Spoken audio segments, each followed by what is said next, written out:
Sanders taking a shot, got him in! Room service, touchdown! Hunter!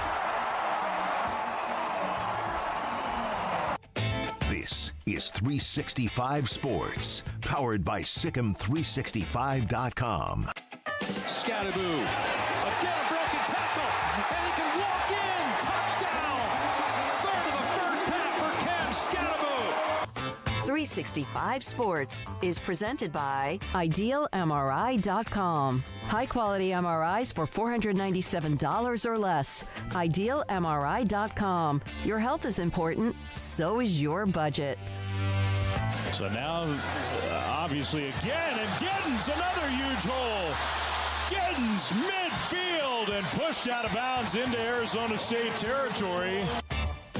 365 Sports is also brought to you by Texas Farm Bureau Insurance, protecting Texans since 1952.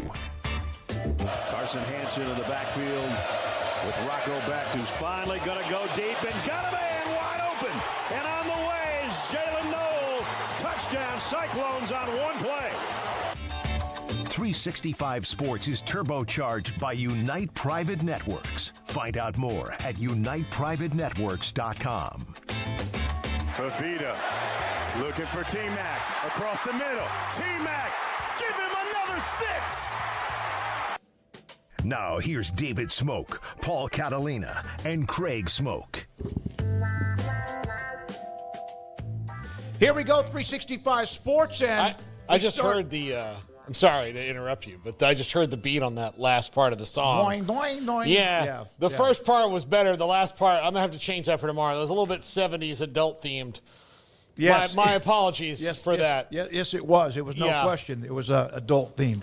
All right, another week and a great week in basketball. A great night tonight in Lubbock with what's going on with Texas Tech and also Houston playing tonight. It's a top 10 matchup. We'll have a couple of different analyst with us, one who covers Texas Tech and also someone who covers University of Houston.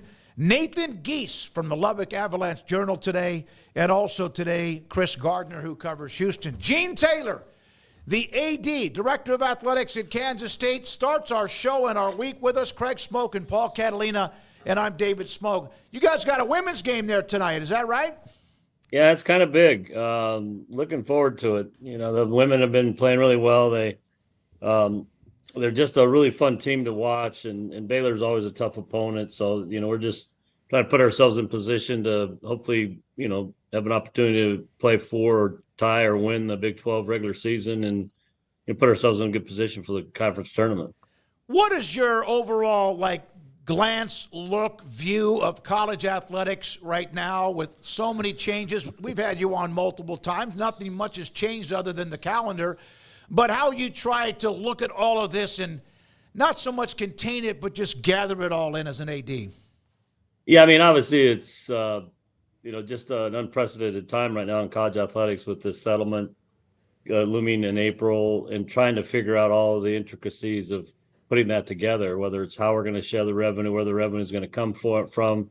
You know, a $20,500,000 new budget line item is a pretty big number. You know, we're used to adding budget line items over the years, but nothing this large. And so it's really been that's kind of probably at least our primary focus. And as I talk to my colleagues in the Big 12 and around the country, trying to figure this out and getting prepared for it, not only when April 7th comes, but then when July 1st comes, it's really one of the biggest focus we have, both as athletic directors and as staff, trying to figure all this out and getting ready to make it put into place come July 1st. Where do you feel the Big 12 is positioned to move into the future as a conference, especially seeing is that most of the news that we hear, that doesn't mean that's most of the news that's out there, but most of the news we hear is about the SEC and Big 10 in a kind of a more grab. Yeah, you know, I obviously we all hear that and read it as well. To answer your question directly, I think the Big 12 is in a great spot. We've added these other schools, the Four Corner schools. We're 16 strong. I just feel we're probably one of the best places we've been in a long time. Obviously, basketball season is one of the toughest conferences in the country. football this year, Arizona State had a great run. Probably should have won that game against Texas. But I think we're positioned very well. And yeah, you hear a lot about what the SEC and the Big Ten are trying to do in terms of, grabbing maybe the spots in the future playoff if they expand the playoff more than 12 and all those kind of conversations. But I still think as a conference, we're solid and we're continuing to get better. And Brett Yormark's doing a great job leading us. And we have a group of ADs that really want to work together to continue to make this conference as strong as it can be in all of our sports. But, certainly football and basketball get the most focus across the country right now. Gene, so the four that were onboarded are about to complete their first trip around the league here at the end of the semester, and then you've got the BYU, Houston, et cetera, who are completing their second trip around the league. Have you had a trip or just a place that you've seen, or maybe a moment at one of these 8 new places that has stood out or been kind of a memorable thing for you? Well, it wasn't a great memory because they took it to us, but the BYU atmosphere in football, I was able to make that trip It's I believe our atmosphere is one of the best in the country. I think probably every AD does think their home atmosphere. But when I talk to ADs that have been to BYU, they talk about the atmosphere and some of the in-game promotion and stuff that they do. There's a lot of energy. Their students bring a lot of energy. I didn't go to the basketball trip this year, but same kind of response from the fans that were there. Really, really tough place to play, obviously. Both Kansas and Kansas State went in there and had a rough go of it. But BYU stands out. I mean, that's the only – I've not been to Arizona State. I've been to Cincinnati in basketball. They've got a great venue. But a couple other places I haven't been to yet in football. But the BYU one, even though we took it on the chin, stood out to me. When you talk and discuss business with donors or alums, how much of that now is percentage towards revenue sharing, which is that house settlement whenever that NIL, and how much is it now, no matter what you have or what you're building or what's in the plans, facilities, which used to be money you needed? Well, we're actually pretty in a pretty good spot here at K-State, to be honest with you. We've wrapped up a lot of brand new facilities over the last couple of years to the tune of probably $250, $275 million. And as we go forward looking at massive facility issues, we don't really have any. We just had a big meeting with our top donors this past weekend, and we told them, we're not going to come after you for any massive facility campaigns in the next 5 or 6 years. We just don't. We've upgraded soccer. We've upgraded baseball. We've got a new indoor football facility. We just built a brand new volleyball and Olympic training center. Our basketball practice facility is great. Bramlage is in a good spot right now. We've added premium seating in there. So from a facility standpoint, we're really in a good shape. So right now our focus is 100% on letting these people understand what the revenue share means, the intricacies behind it, how we're going to get there, and really just asking our donors that this is going to be our new capital campaign for you, is trying to come up with the dollars for the next 5-6 years to cover this $20,500,000 or as much as we can. And we think we'll get there. We just a great meeting this past weekend with our top donors, and they were all certainly on board to try to help us.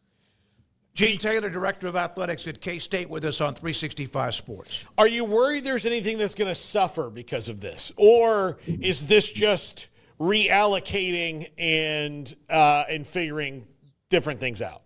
Yeah, I don't. Our plan that we've got, that we've been working on, that we've been sharing with our coaches, is no one's really going to suffer. Obviously, the goal is we've got to get to the $20,500,000, and if we do, a lot of things will stay in place. We're, again, another advantage we have is we don't have a lot of sports. We have the minimum number, so the sports that we have are going to still fund at the highest level in terms of scholarships and travel and all those things. We're not, there are areas in our budget clearly that we can trim back that, probably have some fluff in it.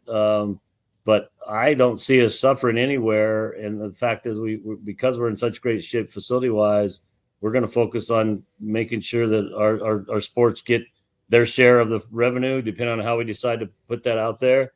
But every sport's going to benefit either in additional scholarships and or revenue share dollars. So we're in a pretty good spot right now. So I saw an article from Sports Business Journal, I guess it was about a week or maybe longer than that ago, about you guys talking about the possibility of naming rights and beer sales, and that just goes hand in hand with kind of what you're talking about, just new ways to find money. Do you kind of just sometimes have to pinch yourself and realize this is still college athletics just because of all the things that were so taboo, even 5 years ago? And when you decide to go forward with something that's a little bit unorthodox compared to traditional, kind of how do you think that through and decide, this is something to pursue versus maybe not just yet? Yeah. Everything, we're looking at everything, like you said, and every revenue source. Are we missing any? Are we missing any opportunities to add, sponsorships in our facilities? Whatever. We're looking at everything we possibly can look at. You mentioned naming rights, et cetera. Ironically, I was at SMU as an intern when they got the death penalty for exactly what we're being able to do now. So it's been kind of crazy when I think back about that. But yeah, at times it's uncomfortable, and that's actually what I told our donors this weekend. I said, I know this conversation is very uncomfortable for you because in the past we focused on scholarships and buildings and supporting the student athletes through our programs, and now we're asking you to come up with dollars that will go directly in their pocket. But it's a changing landscape, and if we don't get on board and get involved and be a part of it, then we're going to fall behind. And I actually showed them some pictures of, where our stadium is now being sold out at 50,000 in terms of football, and Bramley's having, many sellouts to some times in the past when we haven't been successful. And I showed them some empty stadiums, and I said, we got two choices. We can continue to fill our stadiums because we're successful, or we can go backwards to where we were. And it was a pretty stark reminder of folks that, hey, we've got to be on board with this. Does your time when you helped what happened with the amazing success at North Dakota State, when you were there and what you built there and what they did, does that not so much help at Kansas State, but seeing that growth, does that help you at all right now? Yeah, I certainly reflect back on that and that challenge that we took on, going from Division II to Division I and how we got there in terms of everybody getting on board and doing their part and having really good communication with all of our coaches and staff. So, there weren't any surprises. I kind of pulled back on that process and the fact that it did work for us. And it's a very different challenge, but it's a similar process in my mind, and making sure that there are no surprises. The coaches all have a chance to give their input. Our staff, our compliance staff, our business staff are all part of the process. And so when we institute it in July, everybody knows what's coming. They know exactly what their piece is going to be and how much they're going to get and what their scholarship allocation looks like. But I think the more you can include people, the better.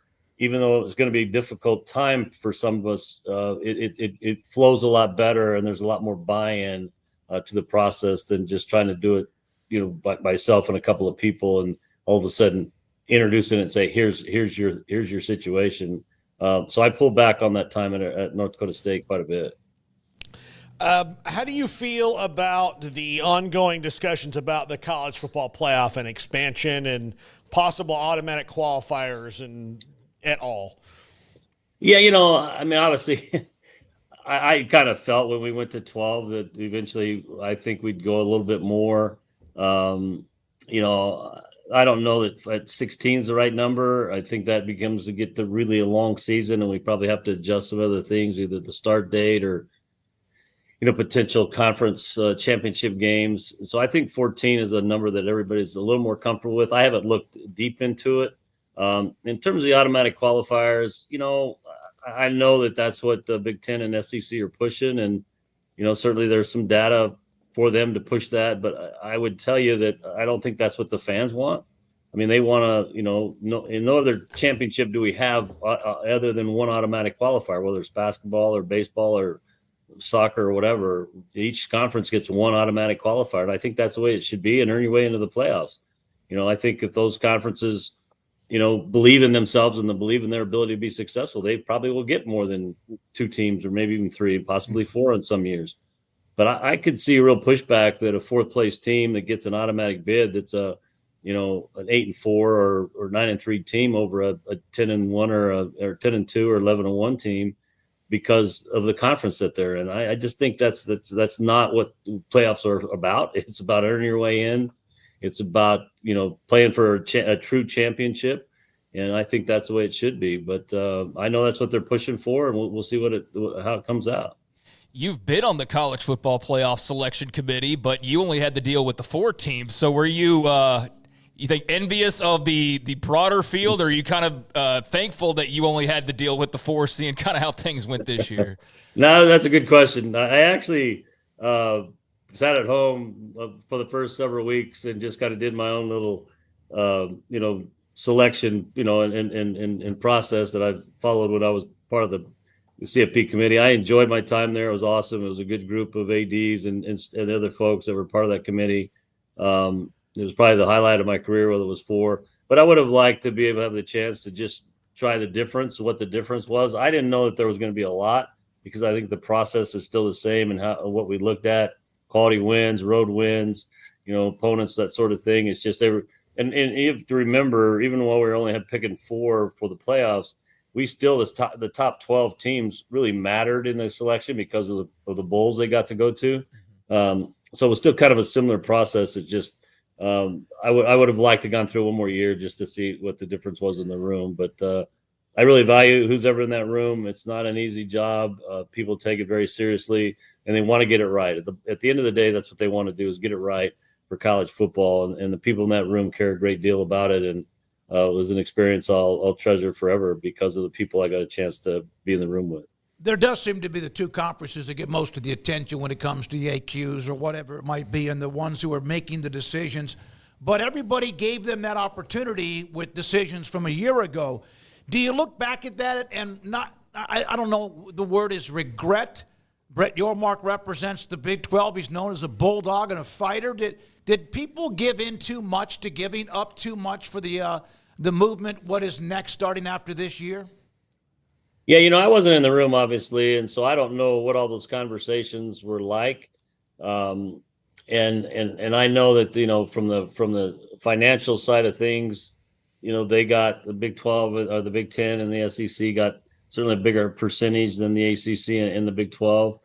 I think initially the reason was that they had the data, right? They had the eyeballs, but I think as we go through the future of the playoffs, whether it's 12 or 14, I think that could change based on who starts qualifying. It's one thing when you only have 4 teams. If you have 14 or 12, you're going to have a lot more conferences qualifying, more teams from the Power 4 conferences, and I think that formula might change. And so I think in the initial discussion, they had to go with what they had in terms of data in front of them. But I know Brett, he didn't back down from anything, and I know he won't back down in this future conversation about the number of qualifiers. But, we need to support him and do whatever we can. But I think as a conference, we just need to focus on putting our efforts into football with the CFP, get as many teams and qualify possibly each year, and that'll put us in a good spot for the future. You gave up a home game to play in Ireland, and and obviously that's a moneymaker. But you and Iowa State will continue to play, and it starts this fall in August. Your thoughts about that? Giving up the home game, but also making sure you continue to play against Iowa State. Yeah, it was a big decision. Obviously, I don't like giving up a home game. We try to get 7 home games just for our community and other reasons. But it was a unique opportunity for our athletes. And when I talked to other ADs or when Coach Klieman talked to other coaches that had been there, the experience was phenomenal. Many of our athletes have never been out of the country. They put on a tremendous game. I've obviously watched the last couple of games. They treat you like royalty over there. We've had staff go over already to kind of scope it out because it's our home game. Matter of fact, Coach Klieman and myself and our spouses are leaving tomorrow to do a little promotional tour and push some tickets over there in Ireland. But I think it's just a great opportunity, once in a lifetime for maybe some of our kids. The financial pieces of that were very good for both schools. And so, yeah, it's just a once in a lifetime deal, and our fans are buying tickets and they're looking forward to it. So I think it was a win-win all the way around. You have Chris Klieman. Obviously, there was a part during the season last year where things got a little bit difficult. He's had a great run with you, like you knew what he did at North Dakota State. Can you try to describe the man and what he's meant to K-State football? You have the icon with Bill Snyder who put K-State in position, but just your thoughts about Coach Klieman.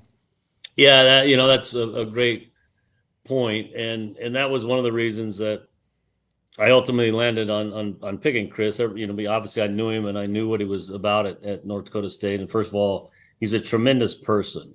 He cares a great deal about his athletes, but he's also a really, really good football coach.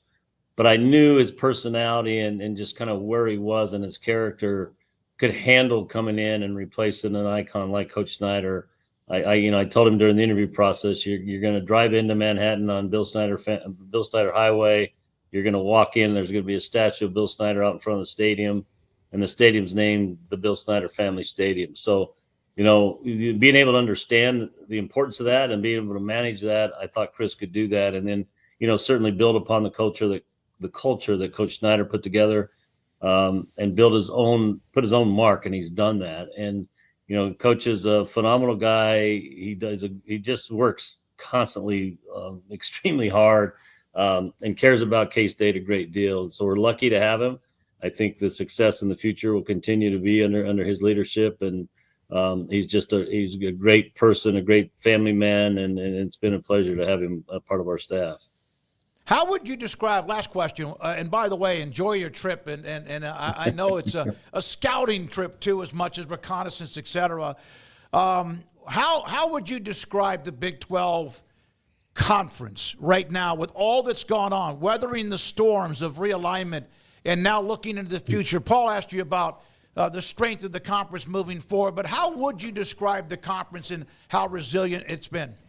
I think that's a great word, is resiliency. And if you ask a guy like Jamie Pollard, that's been through here a little bit longer than I have, been through a lot of changes. He was here when Missouri left and Nebraska left, and was in the room, with those conversations. And, when I took the job, that was one of the big things. Will the Big 12 survive? And then sure enough, Texas and Oklahoma leave. And, we don't probably give Bob Bowlesby enough credit for him being able to pull those four schools in and really keeping us together, because when that was announced, that Texas and Oklahoma, it didn't feel very comfortable, unfortunately, where the Pac-12 is today. But, we could have been there. But because of Bob's leadership and his ability to keep us together, and then Brett's come in and added more strength to our conference. So I would say the resiliency is a great word, and that's just kind of who we are. We're going to keep getting better and stronger. And I think the programs we've added have been awesome.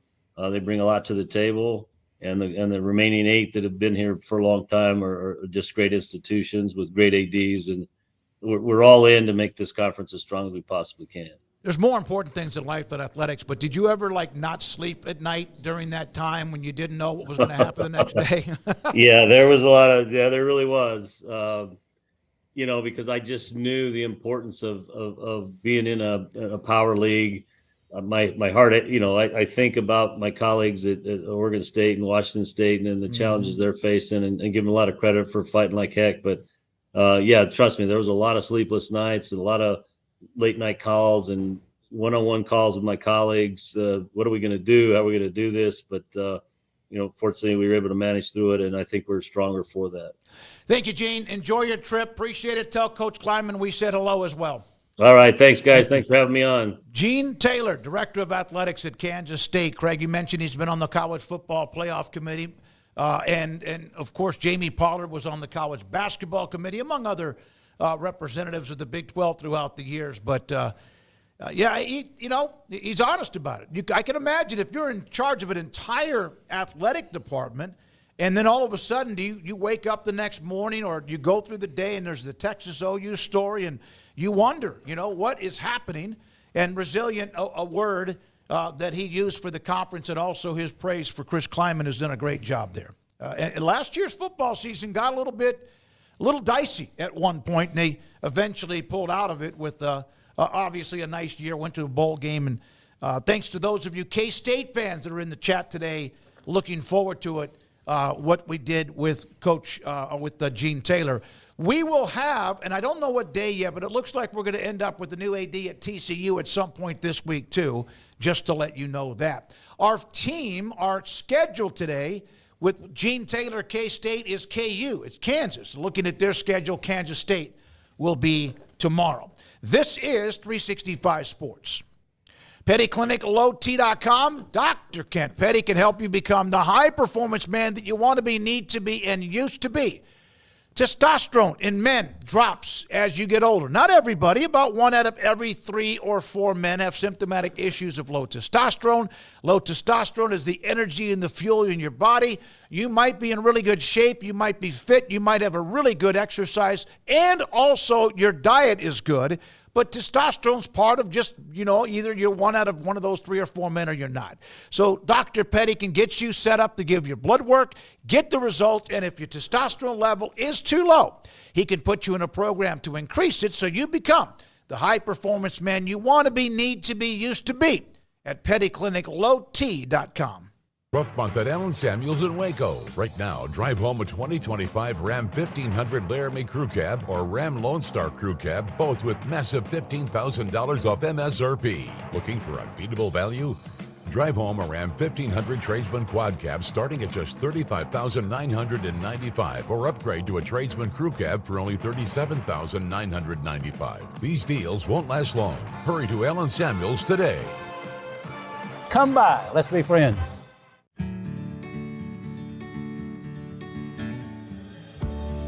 Whatever it is you wrangle, whatever seeds you sow,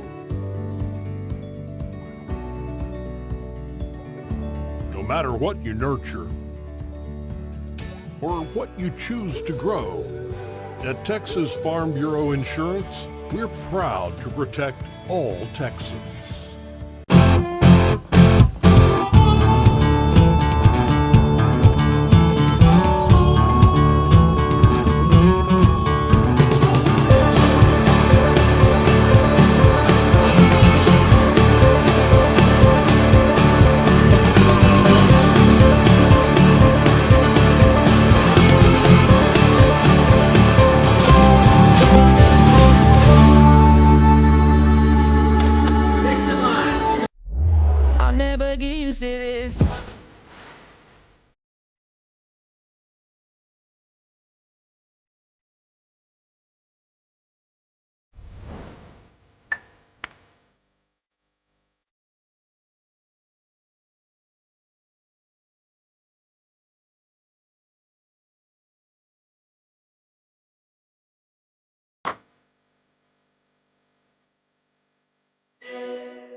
If you want quality and personalized service for all your air conditioning and heating needs, call Tradesman Services. They're a family-owned and operated company that has served Texans for over 30 years. Tradesman offers maintenance plans starting at just $12 per month and a free service call for all new customers. They're also experts in geothermal design, installation, and service. Visit them online at coolingwaco.com. This is 365 Sports. The 3 o'clock hour is sponsored by Waco Custom Marketplace. Meats, sweets, Texas treats, and a cut above the rest. 425 Lake Air Drive, Waco. Thanks to Gene Taylor, thanks to Kenny Lanu, and also Ryan Lackey from K-State Media Relations for setting that up with us to start off the show. Jamie Pollard last week. Mac Rhodes, 2 or 3 weeks ago, and then now Gene Taylor. We're not done with the athletic directors in the Big 12. I mentioned this at the start of the show. Tonight in Lubbock, what a game. Houston and Texas Tech, who beat Houston in Houston, playing tonight. 2 top-ranked teams, 2 top 10 teams, and there's 3 in the Big 12. Also, Iowa State's a part of that mix, too. So that game is tonight. We'll have a couple of writers on to analyze it from the Texas Tech perspective and also from the Houston perspective. And for the first time in forever, Kansas no longer in the top 25. This is one of those, what? I got a note about this too. 1,477 days. They're unranked for the first time. And that is a long, long streak. That's like 5 years or close to 5 or 6 years. They're out. Do you know that 5 of the top 10 preseason, Kansas, UConn, Gonzaga, Baylor, and North Carolina, first time or 4th time in 55 years, half of the preseason top 10, none of them, now with KU out, are ranked inside the top 10. I don't know what you're talking about. Kansas beat Oklahoma State by like 45 points the other day. Shouldn't they have shot up the charts? Am I missing something there? Is it Oklahoma State? Don Sutton? Is that? It's Eddie. Eddie Sutton? Yeah, no, Don Sutton was a baseball player. Don Sutton was a 300-game winner, yeah. Eddie Sutton? I mean, he's doing great there, right? Big Country Reeves. Yeah, no. Nothing? No? Yeah, so. Yeah, I mean, you could go for like Cade Cunningham. It would be a little bit more fresh at this point. But, yeah, there's not any of that going on. And, I mean, good for Kansas to stem the bleeding somewhat, but I mean, I'm excited about tonight. That ought to be a hell of a basketball game. I mean, that's where all eyes need to be. And then obviously there's a lot of poking fun at Kansas right now. And hey, when you're the top dog and you talk all the noise when you're on top, and you are, the one that's usually the one beating everybody and doing all that year in and year out, and you're in a year like this year where you're just taking lump after lump after lump to the point of where people are questioning the future of Bill Self and everything else. I mean, people are going to soak that up, and they certainly are based on everything that I've seen just in the last few weeks. A lot of people enjoying that. And obviously, if you're a Kansas fan, it totally sucks because this is what you look forward to more than just about anything. And for this year, you probably got your hopes up a little bit earlier than normal because you're like, hey, football's going to be great, and then we're going to slide right into basketball. And then football obviously got off to the horrible start, finished strong, but fell well short of expectations. And now you're like, well, at least it's basketball season. And then basketball has been nothing but a nightmare for their expectations. So, man, that's definitely a storyline that I didn't anticipate lasting as long and being talked about as much as it has been. But tonight the spotlight's definitely on the Cougs and the Red Raiders. I mean, that is going to be an electric atmosphere, I would anticipate. And you got Houston right there. Where I was trying to find it earlier, but how close are they to clinching the top spot in the Big 12? I've got it for you right here. Because they've got a 3-game advantage, I believe, right now. They're up 3 on Texas Tech. Yeah. If they win, there are 3 games left. If they win, there'll be 4 games up on Tech. Arizona is also 3 games back. So they'll clinch at least a tie if they win clinch tonight. At least a tie. So that's up for grabs. And without even that in play, just the way the first matchup went, how good that was, and the way these two teams have just continuously been the top 2 arguably best teams in not only the Big 12, but 2 of the best in the country.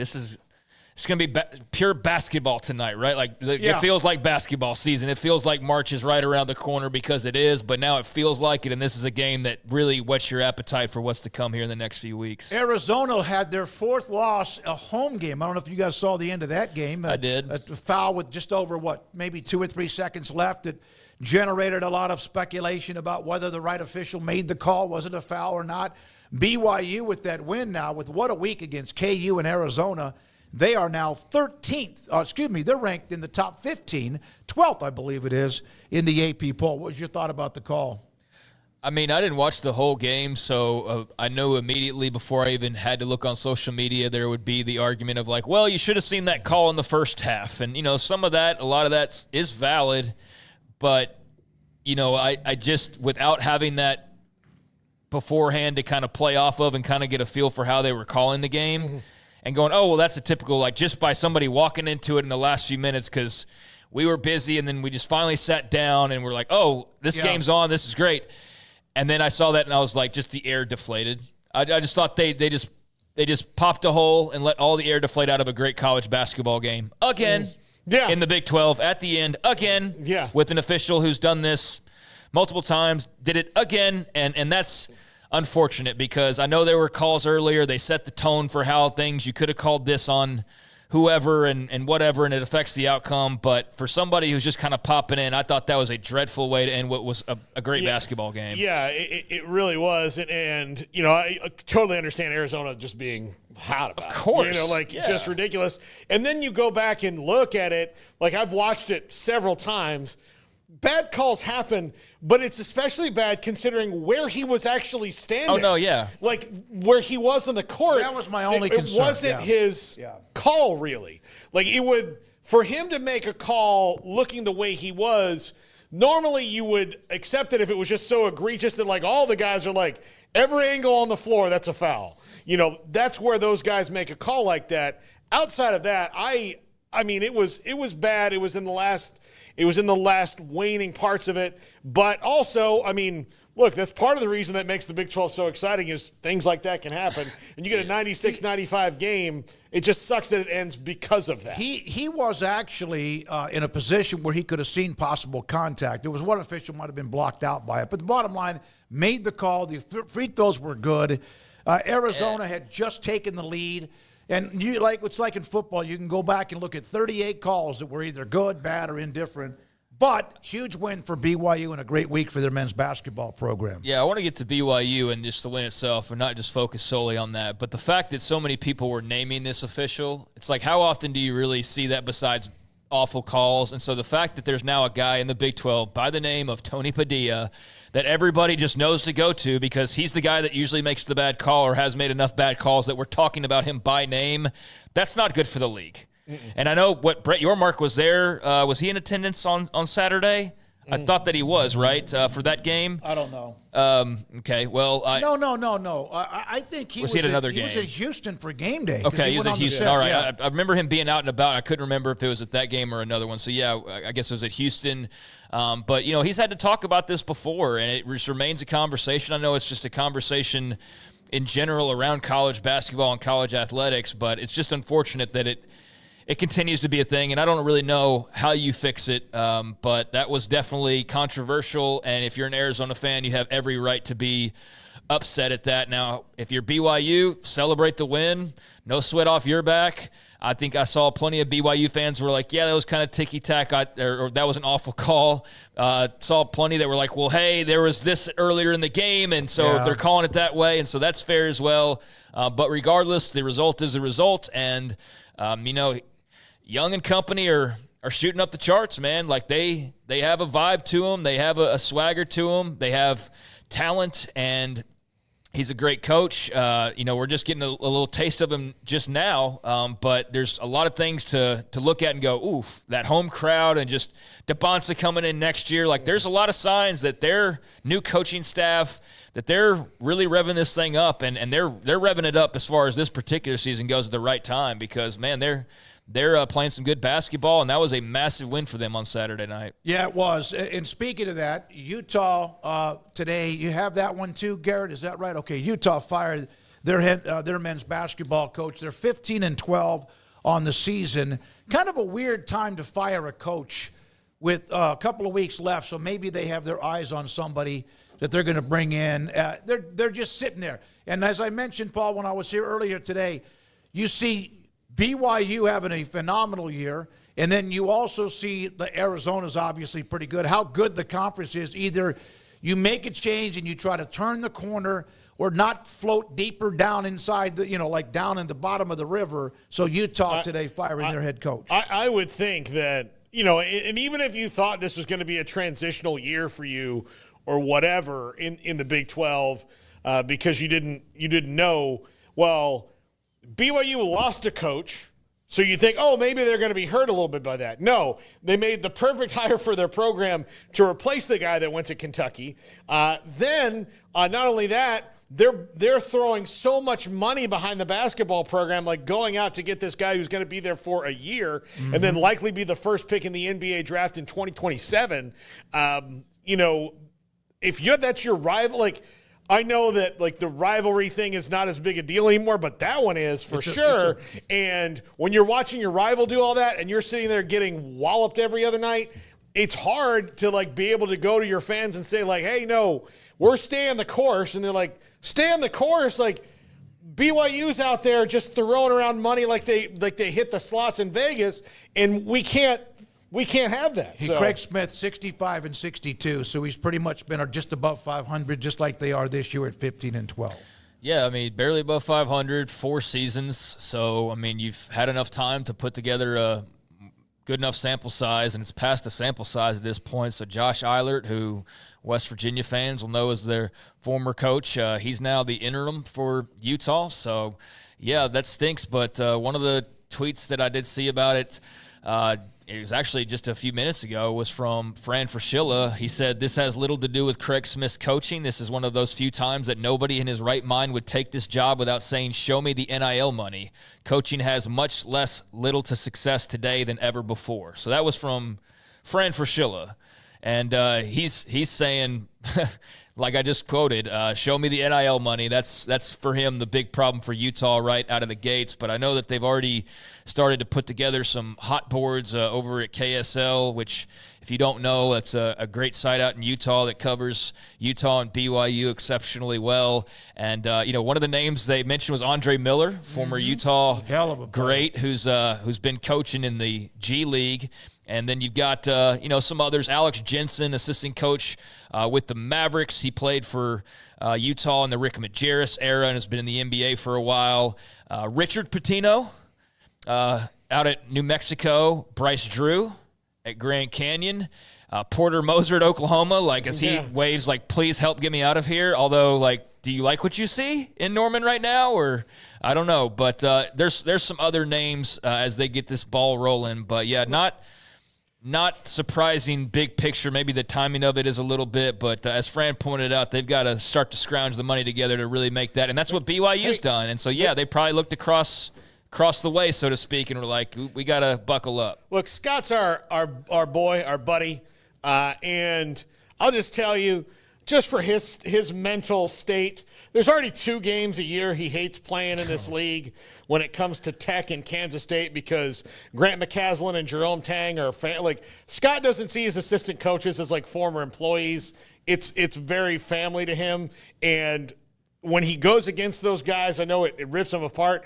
Please, as much as we want to see it as Drew versus Drew, I just, for his sake, hope, if it's Bryce, great. Bryce has earned it, for sure, at Grand Canyon. But for Scott's sake, maybe hire Bryce at Pitt or something. Yeah, he's got far away. He's got enough problems right now with the team that's why Jake is at FAU. That works out. Yeah.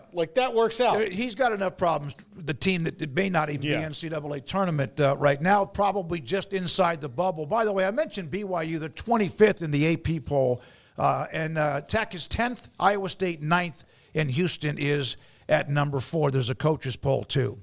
Brett Yormark was at game day. Houston in that game this past weekend when they hosted Iowa State and won. Here's his quote. I put this up, and Garrett, thank you.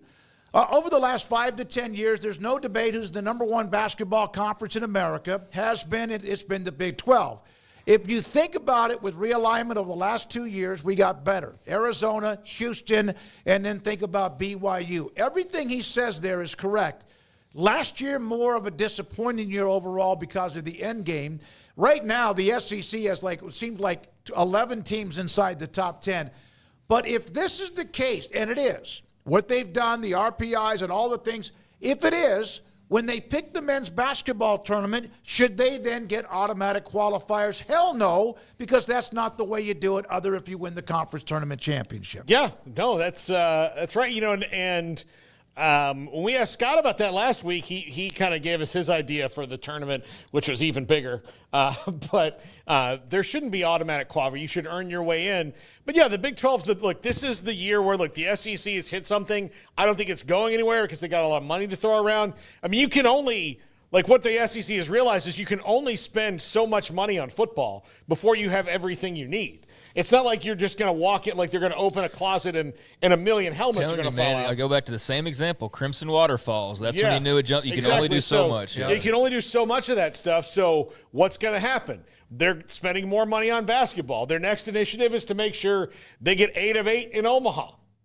I mean, that's what they're going to try to do. So because they have all this money, and also Crimson Waterfalls are kind of out right now. It's not in. So what's it going to happen? It's going to be poured into basketball. So the Big 12 has been consistently basketball for a long time. How do they take that and take the next step, I think, is the SEC has also hired some great coaches. Yeah. That's that money. Yeah.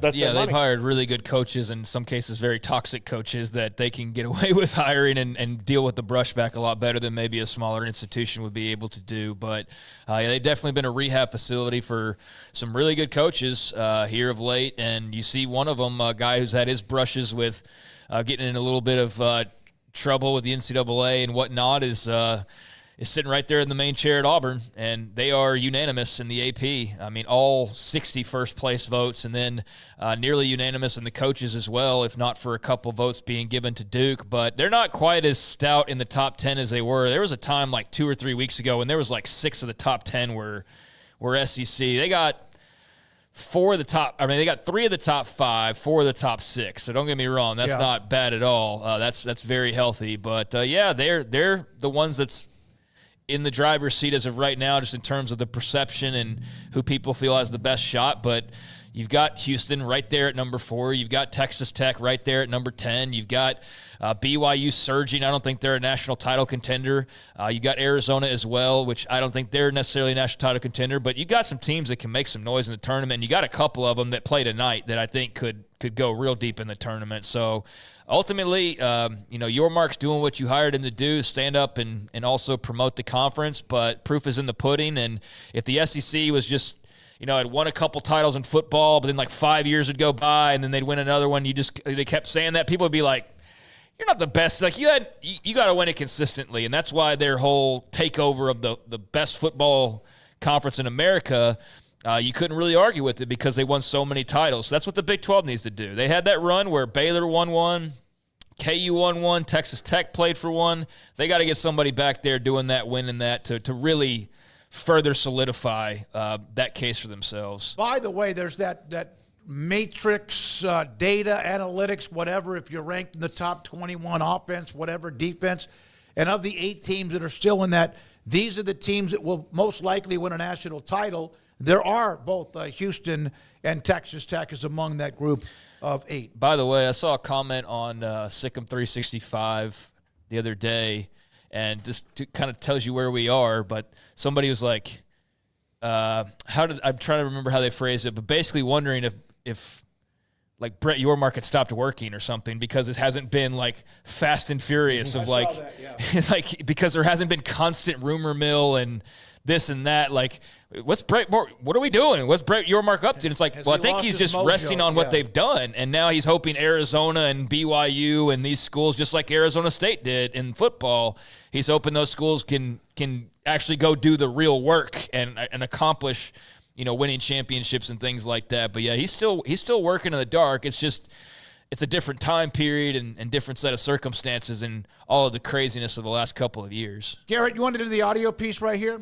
All right, is this with J.D. Wicker from San Diego State? Yeah, that's what it is. So San Diego State AD J.D. Wicker making some comments about the Pac-12 and a media deal. Now remember, this was, oh my Lord, for a couple of years or so, this was a nightmare for George Kliavkoff. But San Diego State AD J.D. Wicker on a future deal with the Pac-12. End of next month, we will have the MOU done for our television deal. So we will know what our TV deal is going to be, who our partners are going to be. I will say this, they're entities that you're familiar with, that you would recognize. We're going to get great exposure, and the really good thing is we're going to get more exposure. It's not just going to be football and men's basketball, but it's going to be all of our sports are going to have the opportunity for this increased exposure.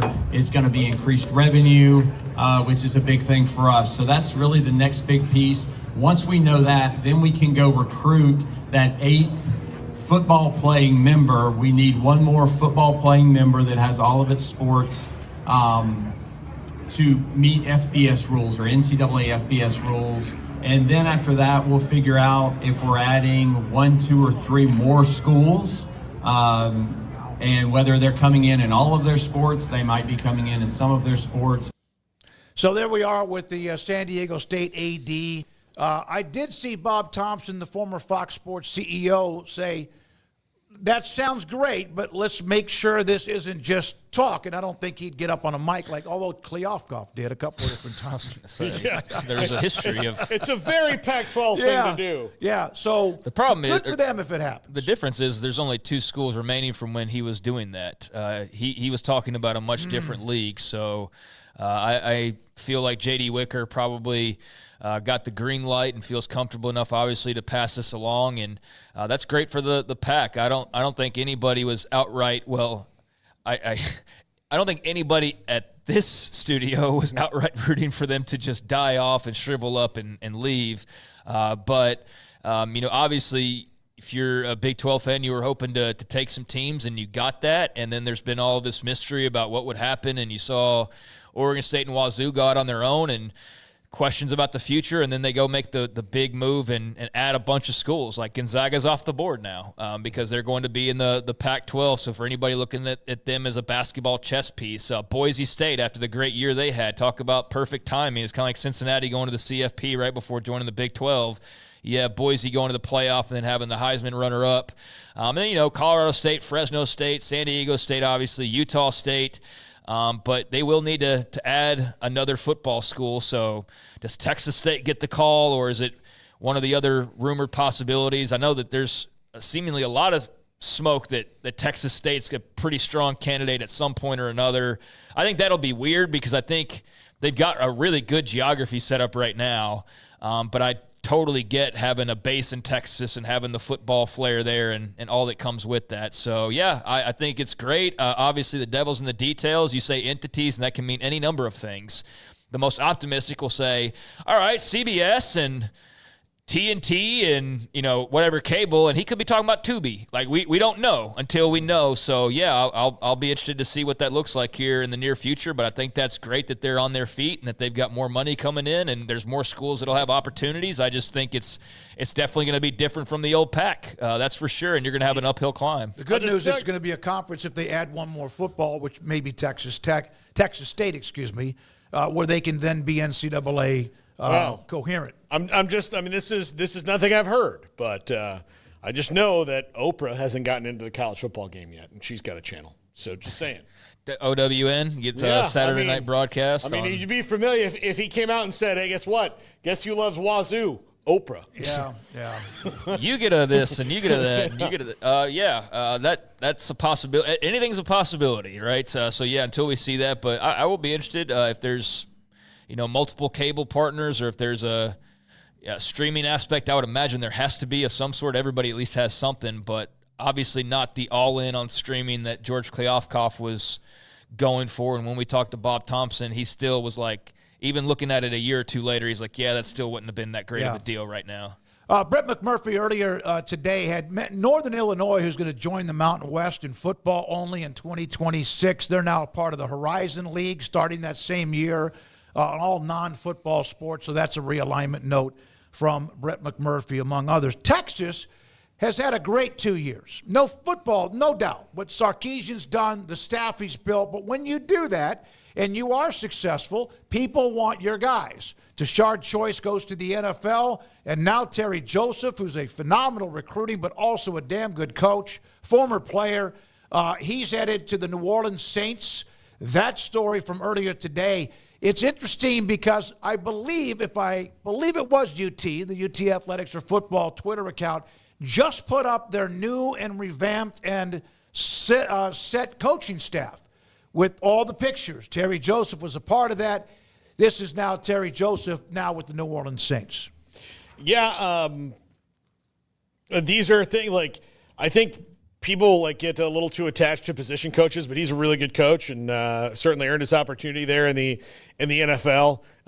But that's part of the college football news reporting world. Like, oh my gosh, the so-and-so coach is gone. Like, yeah, that's. You know what you say if you're Texas? We have two coaches who left. They're both going to the NFL. Yeah, exactly. To me, that's the selling point. Yeah, right exactly. So they said we grow coaches there just like players. So, yeah, it's a good thing for Texas, in my opinion. Well, they seem to finally get their groove back. For a long time there, they were DBU, and there was an argument with LSU and others, of course. I lean towards LSU just at this point in that regard, but there was a time when Texas definitely had the ability to say that they were DBU, and that had been a while, and especially really up until this year, the last year or two, they weren't as solid as you would expect a Texas program to typically be in the secondary, but this year they were. They were back to being pretty elite. They're going to have multiple draft picks. Jahdae Barron, obviously is one of those guys, McCuba as well, and there will be others. But yeah, he's a really good coach and did a good job there, I think. And I don't know how much shine really went his direction outside of Austin because so much was about Steve Sarkisian or about the backup quarterback or about, Tashard Choice or whoever. But, that's a notable loss, and good for him to get the opportunity in the NFL. But that also is one of those things where, sure, you're probably a little bit bummed if you're a fan of his, but you also acknowledge that it's a good thing. It's merely because you've had success that this guy's getting this opportunity. So that's a big selling point, as y'all mentioned. Well, just think about how many times Nick Saban's staff was rated by programs and the NFL and head coaching jobs that are available. And so good for Terry Joseph to have that opportunity. Like Tashard Choice in Texas will be able to get whoever they want, most likely to replace him as the DB's coach. Is going back for a second, because we're about to break, right? Yeah. Is Phil Venzer ever around anymore? Phil Venzer, yeah. Are you UNLV fan? Well, I was just going back to the Pac. Like that, there's a very good shot that UNLV is one of those teams that finally gets that call here in the future. I mentioned Texas State, but I feel like UNLV would probably be the other one that would make the most sense for them to eventually add. So I know that was a campaign of his for the longest time, and so I think you'll probably see that sooner rather than later. But, that just was a final point on the Pac conversation. If you're just now joining us, we had Gene Taylor, the Kansas State Director of Athletics, to open up the show. We will have two analysts to discuss that really nice showdown tonight in Lubbock between Tech and also, of course, Houston. We'll do that. And oh, by the way, we will have a couple of Big 12 head coaches, I believe, on this show between now and the end of the week. We'll have more of that. We'll break down the Kansas football schedule. There's a lot to get to. We also will look at what is antiquated now that wasn't maybe even 5 years ago, and what I learned over the weekend with my technological flexibility, so to speak. This is 365 Sports. The Baylor Club inside McClain Stadium had a wonderful week. Last week, of course, leading up to Valentine's Week, which has been now all over 10 days ago. But what they have going on now, they continue to have this, what is Club Eats to Go. Here's what they have. Thursday pickup. Meals feed family of 6, including a round Italian bread loaf, your choice of tossed salad with ranch or balsamic vinaigrette, or Caesar salad. Meals partially cooked, and they come refrigerated. Products must reach an internal temperature when you cook it at 160 degrees. These are what they are having when you get to do this at the Baylor Club. Instead of, if you want and you don't have time, you kind of pick it up, you take it home, and you have fun with it. Make your orders by Tuesday at 2 o'clock, which means you need to get going on that. Also, contact them, the Baylor Club, for more information. But instead of just being able to eat unbelievable food with their top and executive chefs inside the Baylor Club, you can now take the food they have and take it home and enjoy it when you do. Tuesday, Smokehouse Burger. Wednesday, St. Louis pork ribs. Fried shrimp and catfish basket on Thursday. And man, I love this one. Steak and lobster Fridays at the Baylor Club, and prime rib on Saturday. The Baylor Club. Tell them you watch, you're a member of 365 Sports, and you get discounts along the way, whether it's the initiation fee or maybe monthly dues. The Baylor Club inside McClain Stadium, I-35 in Waco. Let Camille Johnson Realtors guide you seamlessly through the process of buying your dream home or selling your current one. Commercial, farm and ranch, or residential, Camille Johnson Realtors can smoothly and successfully lead you through any transaction. With a team of 28 experienced agents who are excited about serving you, Camille Johnson Realtors services the entire greater Waco area. If you're in the market to buy or sell, contact Camille Johnson Realtors, 104 Midway Center in Woodway, or find them online at www.camillejohnson.com. Camille Johnson Realtors, elegant, charming, warm. Welcome home.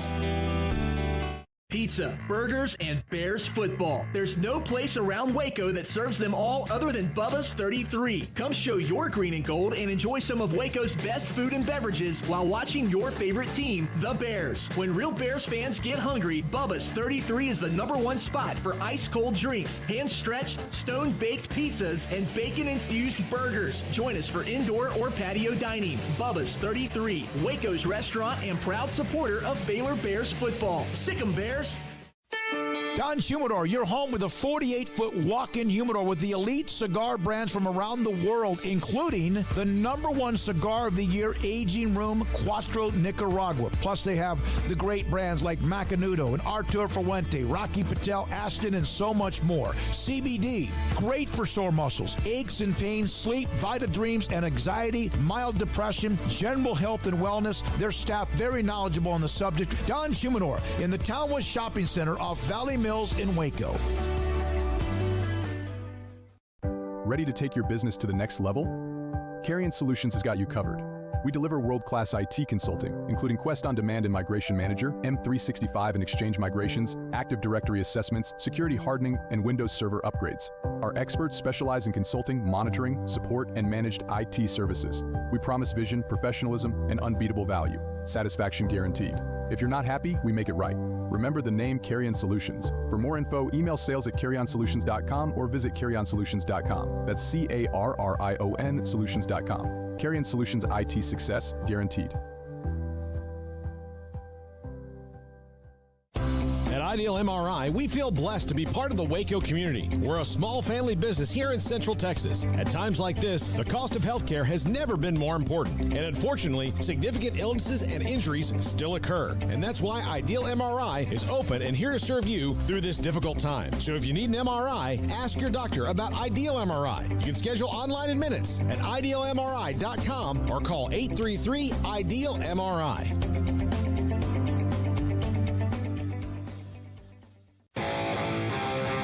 This is 365 Sports. Text us at 254-339-1122. The text line is sponsored by Riverbend's Liquor and Wine, with the most extensive variety of craft beer in Waco. A hidden gem on Lakeshore Drive and 19th Street. We have discussed Texas Tech hosting Houston tonight in Lubbock, and what should be a great showdown. Nathan Geese will join us in a moment, who writes for the Lubbock Avalanche Journal, covers men's basketball. We're joined now by Chris Gardner, Houston Roundball Review. We've had Chris on the show before.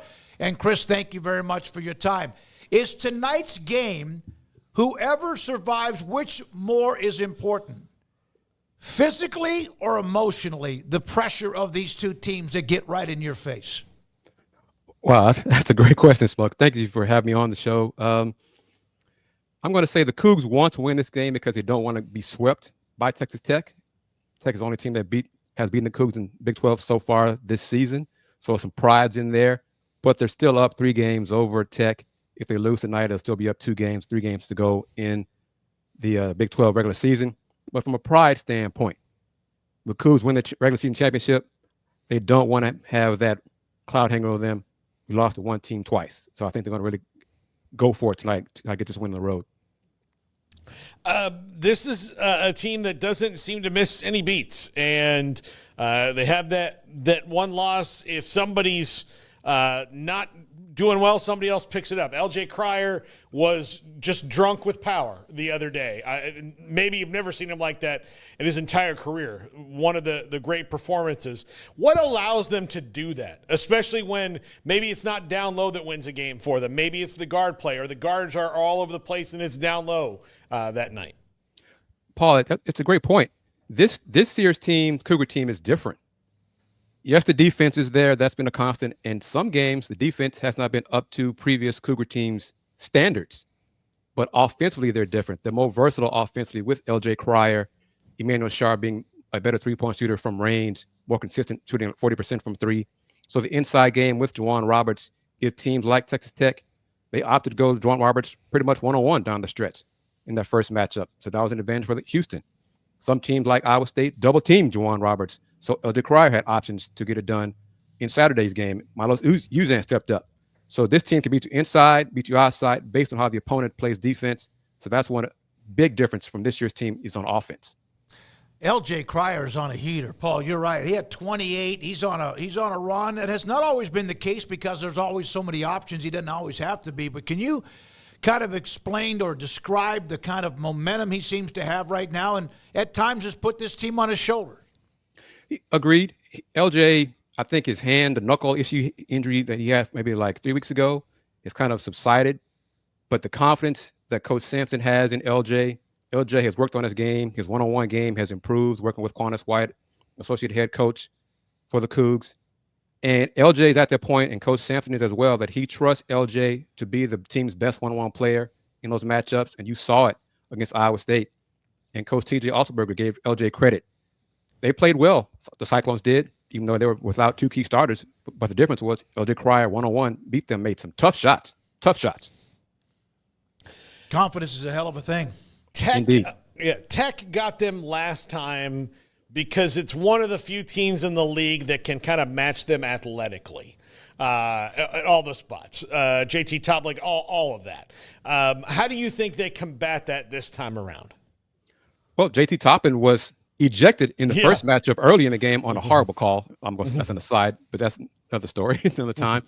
But Coach Samson said he admitted after the game, Texas Tech was the tougher team in the Cougs in that first matchup. And Coach Samson does not like that, does not stand that. So he has challenged his players to be the tougher team tonight, and we'll see if they can get it done on the road.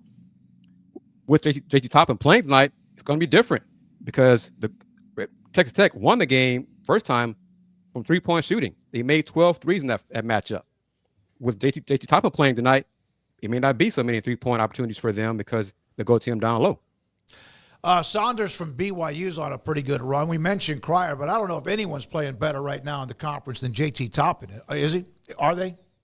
I don't think so. JT, he was the first Big 12 player since Blake Griffin that put back-to-back 30 and 10 games. Mm-hmm. He was, again, newcomer of the week today. He's playing great. So he adds another dimension for the Cougs to defend, not on the inside.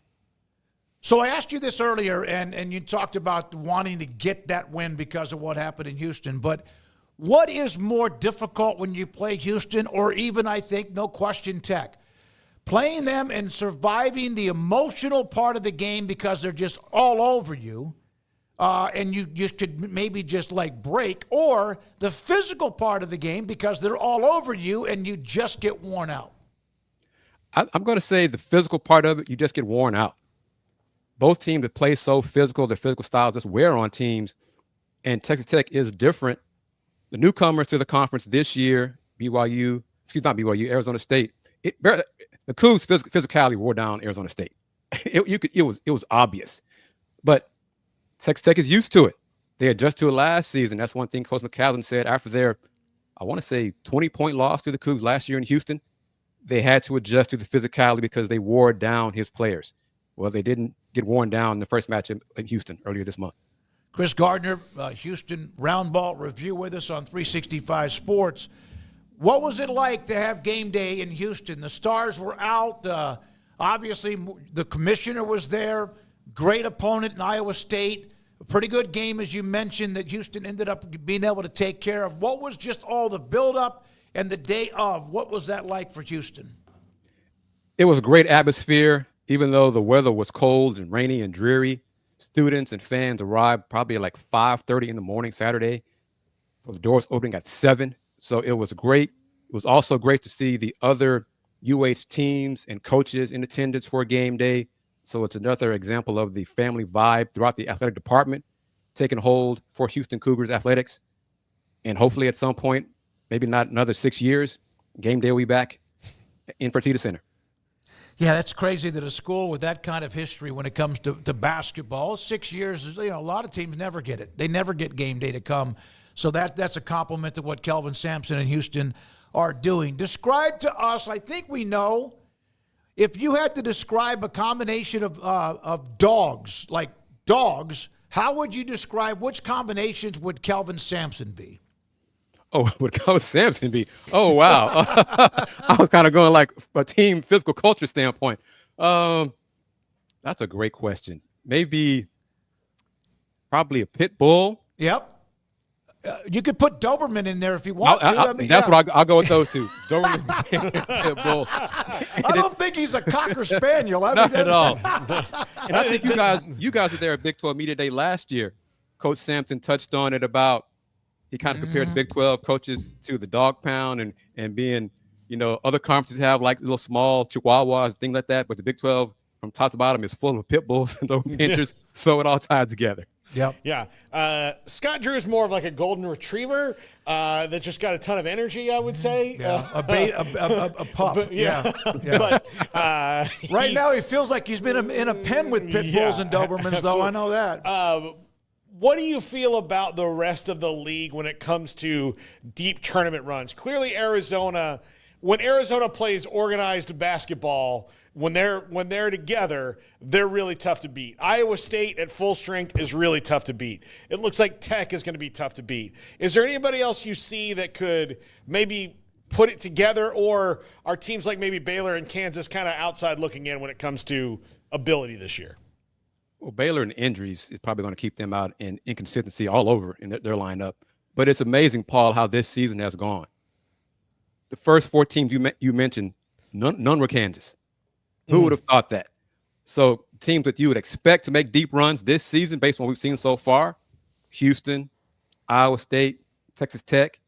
And if the good Caleb Love shows up every game, Arizona could be in there as well.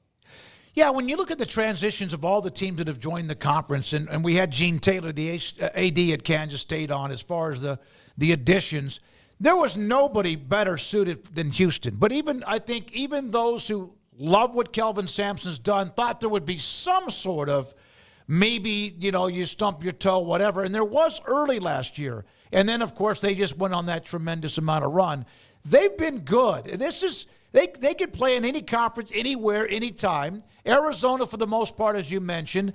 But, yeah, Houston, I think in basketball, more set up for this transition than anybody that's joined the conference in the last 2 to 4 years. And saying that, Smoak, I still do not expect them to be 30-4 after 34 games in the Big 12. No. I thought they would lose probably 5 games regular season last year and 3 or 4 this year. And to see them only have 1 loss so far in Big 12 play this season is remarkable. They won some games. Kansas fans will attest. They probably got lucky in winning that game in Fog Island. They've won some games by a lot of points. This team they're finding ways to win, and it's a sign of a great team because even good teams lose some games that you probably wonder, wow, how did they lose that one? This team has not done that this year since November. Let's be clear on that. Yeah, that Kansas game, the one in Lawrence. Paul, remember that one? Yeah, remember it well. Yeah, that was incredible. That was what were they down like 6 with 30 or 12 seconds left or whatever they were able to get that. So if in fact they make a deep run, that would not be a surprise. But what do they need? Who else needs to play a little bit better or a lot better, if that, for them to even take this to another level? Because this is going to be dicey tonight in Lubbock because Texas Tech's like looking in the mirror. Agreed. I think Terrence Arsenault, one of their wing forwards coming off the bench, needs to be good every game from the tournament when the tournament starts, postseason play, starting tonight. They say in Lubbock tonight. The starting big man, JoJo Tugler, got to avoid foul trouble. It's on him. He's a sophomore. He's got to avoid the loose ball fouls and just ticky-tacky fouls. Don't call them moving screens, illegal screens on him. Because when he's on the court, he makes an impact defensively with his versatility, defending on the perimeter, and his shot blocking at the rim as well. So those 2 guys, I think, would be key. Hey, man, thank you for your time. Great stuff. Chris Gardner, Houston Round Ball Review with us. Cougars in Lubbock tonight. We'll hear from a Texas Tech men's basketball beat writer in just a moment, Nathan Geese from the Lubbock Avalanche Journal. In that game, Tech wins 82-81, outscored. The difference was a 10-9 in overtime. And then you look at the team stats in that game. Tech, both of them shot lower to mid-40s from the field. Tech was 12 of 30 shooting from the perimeter, and Houston was 5 of 14. Free throws. Both shot a bunch of free throws. I think both probably about 70%. Turnovers, rebounds even. Turnovers pretty much even. Just a hell of a game. Points in the paint. This is when Juwan Roberts gets involved with all his length or whatever. 42-18. Of course, Toppin being there, what they hope is for a full game long. The win that came in Houston with Toppin being ejected on that call that just made no sense. If you had a call foul. And then McCaslen goes, screw you guys, he gets ejected. And for them to win that game, that is the culture of a Grant McCaslen basketball team. Yeah, it really is. And I still can't get over that they reviewed it and still came up with that. Like, that wasn't one where, like, you call it and there's no cameras to review back in the old days, and then you go back and look and go, we messed that one up. You had the opportunity in real time to go like, oh, well, I mean, it's a foul, I guess, but, I mean, a flagrant, too, like an ejectable call. Maybe we shouldn't do that. And they're like, no, definitely he is that athletically skilled that he can intentionally kick some. Yeah, he can intentionally kick somebody in the biscuits while going up for a rebound. That's how good he is. I think he should have been given 2 free throws because he's that accurate. Yeah, exactly. Like kicking somebody in the biscuits, so to speak. When we come back, Nathan Geese covers Texas Tech. We'll have him also today. Graham Coffey from Dog Central. He's going to join us. His thoughts about, and we've been looking at this college football playoff expansion. Tomorrow they're going to meet, right? It's tomorrow, I think, in Dallas. We'll have his opinion, and he's been outspoken about it as far as the expansion, automatic qualifiers. He's very concerned about the value of the regular season in college football. We'll have him today. Paul's Top 5. We'll look at KU's schedule. Thank you for your time today, as always. This is 365 Sports. Richard Carr, Buick GMC Cadillac, they are the people you can count on for great customer service and great offerings as well with all of their vehicles right now. You've got the Love Your Truck Savings event going on at Richard Carr as it's time to love your truck and SUV again. So they've got all 2024 cars and trucks priced to move. You can save $9,000 on all 2024 GMC Sierra SLT and SLE models in stock. Qualified non-GM owners can also save $4,500 on a new 2025 Buick Enclave GX a Buick Encore GX, or save $3,000 on a Buick Enclave. Both of those deals going on right now during the Love Your Truck Savings event at Richard Carr. So take advantage of their great customer service as well. They're locally owned, locally run, and been a part of the community here in Waco and Central Texas for over 40 years. Do business in Waco with a dealership that gives back to Baylor and the Waco community. Deal with the people you can count on and take advantage of the Love Your Truck Savings event going on right now over at Richard Carr, Buick GMC Cadillac. Alan Samuels House of Travel is a full-service travel agency with highly experienced travel consultants plus support staff with over a combined 150 years in the travel business. They are ready to take care of any travel situation for you, your family, and your business, and with the kind of knowledge to complete a seamless itinerary trip start to finish. They will search for the best deal to accommodate your budget from air to cars, ship to shore, hotel, and even meeting space. Name a destination and they've been there. They know the places to go, and international and missionary travel is one of their unique specialties. Alan Samuels House of Travel, celebrating 50 years in business. Call Connie, Sherry, Linda, or Bambi at 254-776-2560 or find them on Facebook or at houseoftravelwaco.com.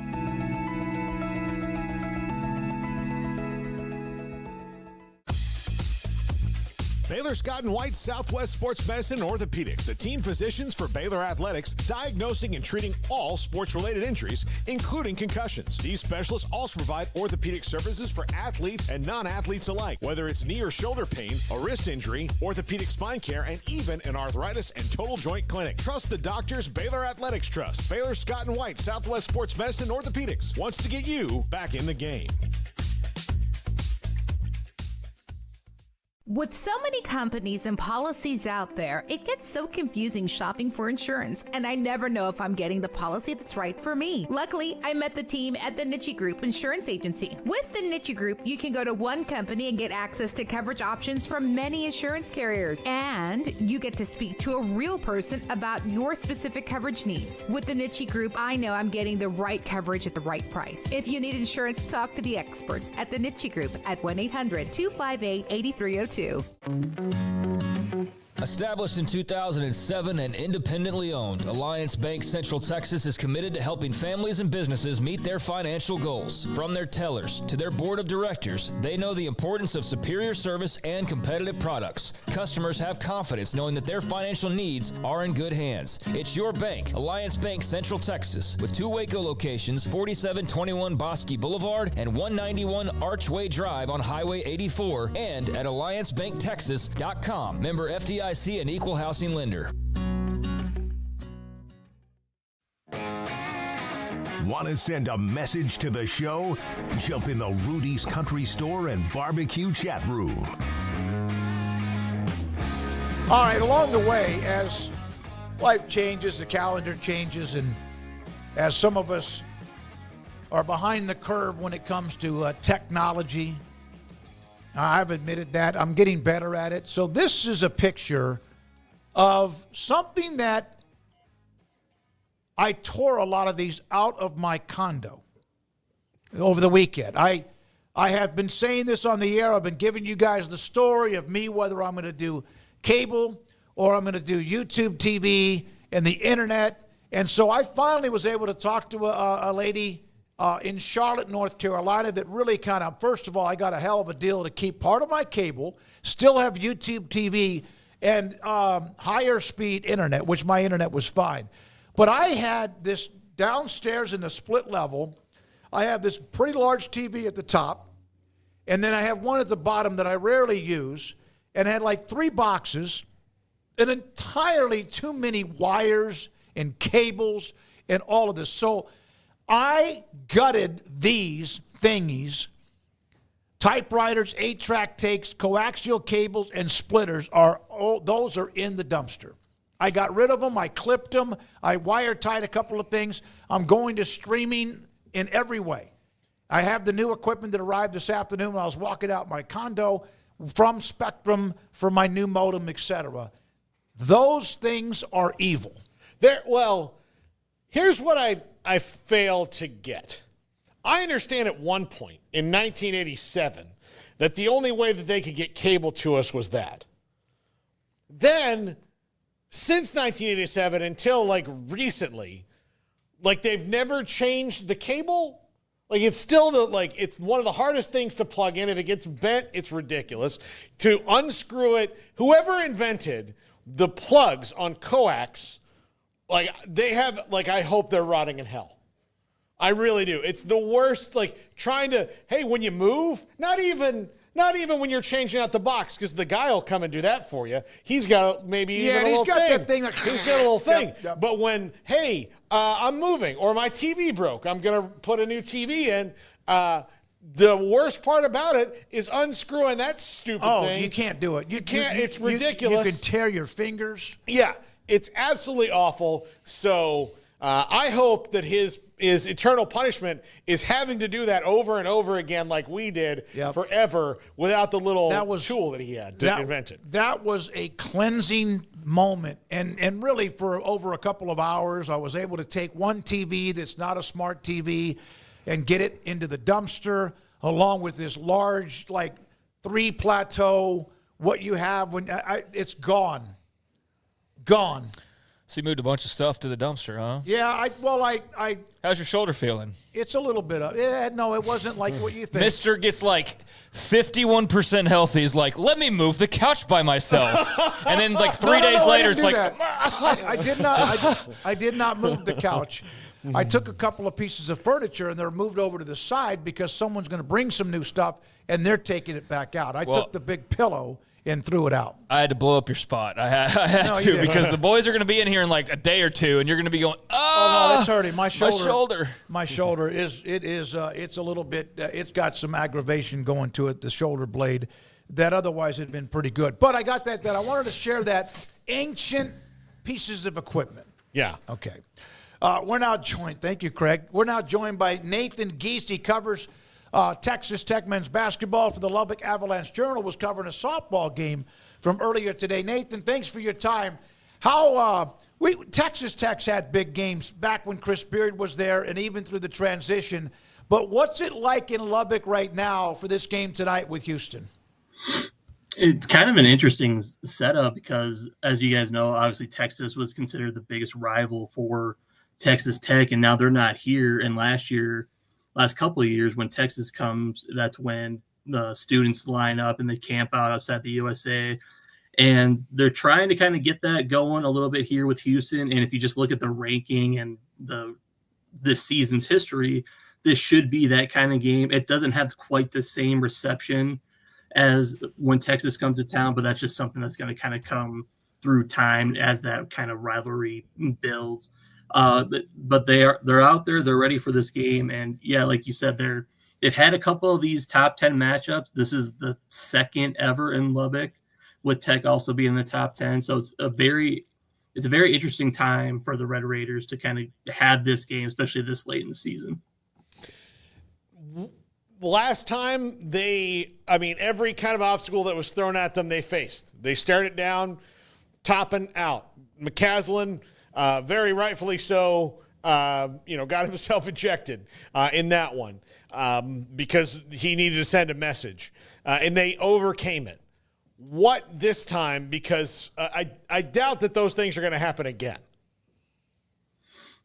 I mean, they could happen again. You never know. Yeah. But I mean, this one is interesting because we don't really know who's going to be available for Tech.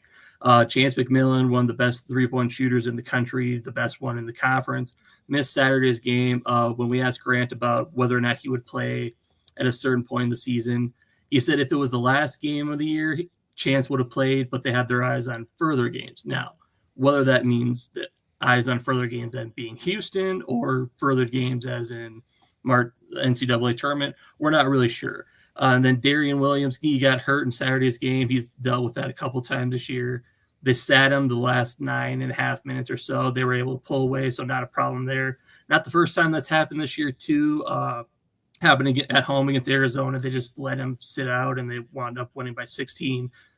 So we're not really sure what the status is of those guys is, but if you're going to win this game, you do need them. I mean, yeah, the first matchup, when you lose JT, you lose Grant, that's just one of those lightning in a bottle moments you can't predict.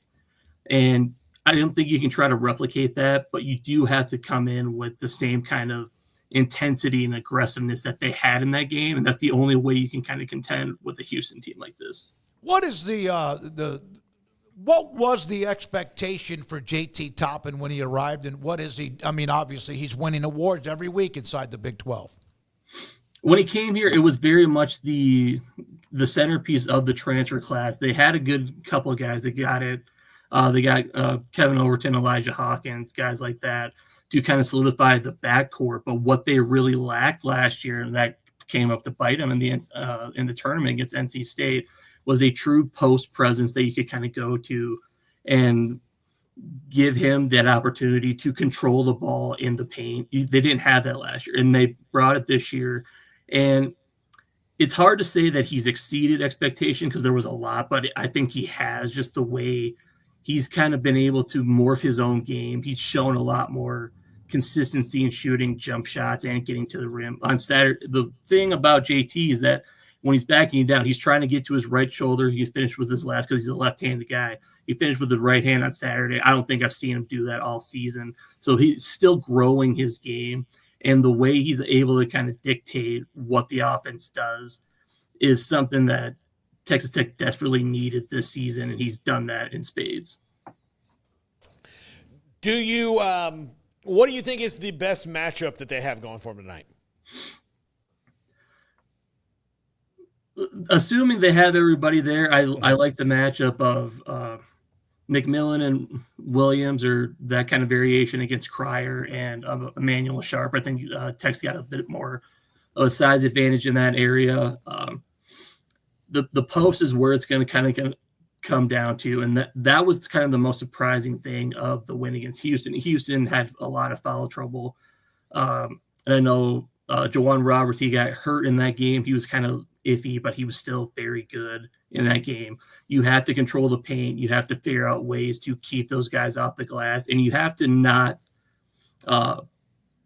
crawl into a shell when they become physical with you throughout the game, because it's going to happen. You're going to get bodied. It's just the way Houston plays. You have to respond to that.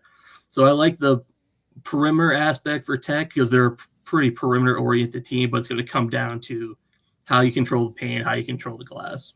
Yeah, Houston's going to they're going to bump and grind. Yeah, I think Tech had 2 players foul out. That doesn't include, of course, the ejection by Toppin early. But Houston had 4 players with 4 fouls when that game ended. That was an overtime game, so there's a little bit more time on the clock. I asked a writer, Chris Gardner, covers Houston among many others who cover the Cougars. How would you describe Texas Tech how would you describe who they are, and then take Grant McCaslen and describe him as a combination of a couple of like dogs? The thing to know about Grant is that everybody says, he's won everywhere he's been, and that's obviously true. The thing I think people are kind of overlooking is that he's won with, not to disparage what he had, but much, much less talent. And the thing you could see last year was last year's team overachieved incredibly. That team should not have been in a top 25 position it was for most of the year, but they just found ways to figure it out. And I think that's what this staff and Grant does specifically really well. So when you get that kind of mentality and that kind of ability to adjust and figure things out on the fly, and then you add legitimate talent that you can compare to other teams you're going, especially against the likes of Houston, the likes of Arizona. They were in that Texas A&M game without JT Toppin until the end. When you give a guy like that who's so good at the nuances of coaching and give him legitimate talent, that's what makes them dangerous right now. Nathan, how do you compare this team with the team a few years ago, granted different coaching staff with Beard and all that made the Final Four run? This one seems like a team that, healthy altogether, could beat most anybody that they're matched up against. I would agree with that. I think there's a couple of teams out there. I think Auburn's just going to be a terrible matchup for anybody because they're lengthy, they're athletic. I don't think Tech could really match up too well with them. But that's not to say they couldn't win that game too. That's kind of the thing with them, is that they've rarely had everybody totally healthy, and that's just kind of the nature of sports and everything. I don't think you can compare the two because they're so different, especially with the way basketball has changed now. Beard's teams were always so defensive-minded, and a lot of that defensive-mindedness came from drawing charges. Well, the charge call isn't really there anymore. You can still get it, but it's not as prominent as it was before. And when Grant came to Texas Tech from UNT, he realized, hey, I can't keep doing the same defense that Beard had, that Adams had, where he learned the defensive nuances and what made him successful in Denton. He had to adapt and figure things out. So they're a much more offensive-minded team where you can see the defense is getting better, but they're also tweaking the defense a little bit. And I think a lot of it is so they have the ability to play whatever style of defense you need in March, because you need different styles. They're doing a lot more switching now. Mixed results right now. They don't stick with it too much, but they're doing it, so I think they have it ready. So they're much more offensive than defensive-minded. Well, we knew Grant for a long time. Of course, he's had the great run in coaching, as you mentioned, with what he did at the junior college level and before Tech at North Texas and elsewhere. He's a Bulldog, man. Yeah, he is, and he's a brilliant basketball coach. What are some things about him that has surprised you, if anything? I think you're kind of seeing him come out and embrace this the underdog, but also in the limelight. Like, you're the underdog in a national aspect of everything, but you're in the limelight in Lubbock. And when you're kind of a star in Lubbock, it becomes kind of magnetized, and he's gravitating towards that a little bit. You can tell he's not totally comfortable with it, but he's allowing himself to kind of embrace it. You can see him, I think it was after the Arizona State game, he just went in and I think he tried to crowd surf with the students because he was so happy for getting that win and what they have there. He's still the same guy through and through, but you can see that he's becoming much more comfortable in this environment. And it's not an easy one to do because there's a lot of external pressure just in this very vicinity in Texas. And while it may not come nationally, right now they have the national spotlight, and you can see he's enjoying that as well. Should be, because he's had great success, and this is a team that's just like any other team he's had before. And, of course, the win against Houston on the road, despite all the circumstances, was just phenomenal. Who must play better, Nathan? Who must be better? Obviously, there's about a week and a half left in the regular season, 2 weeks left in the Big 12. Who must step it up for them to have a chance? Or they might be able to make a run without him, but must get better the next couple of weeks.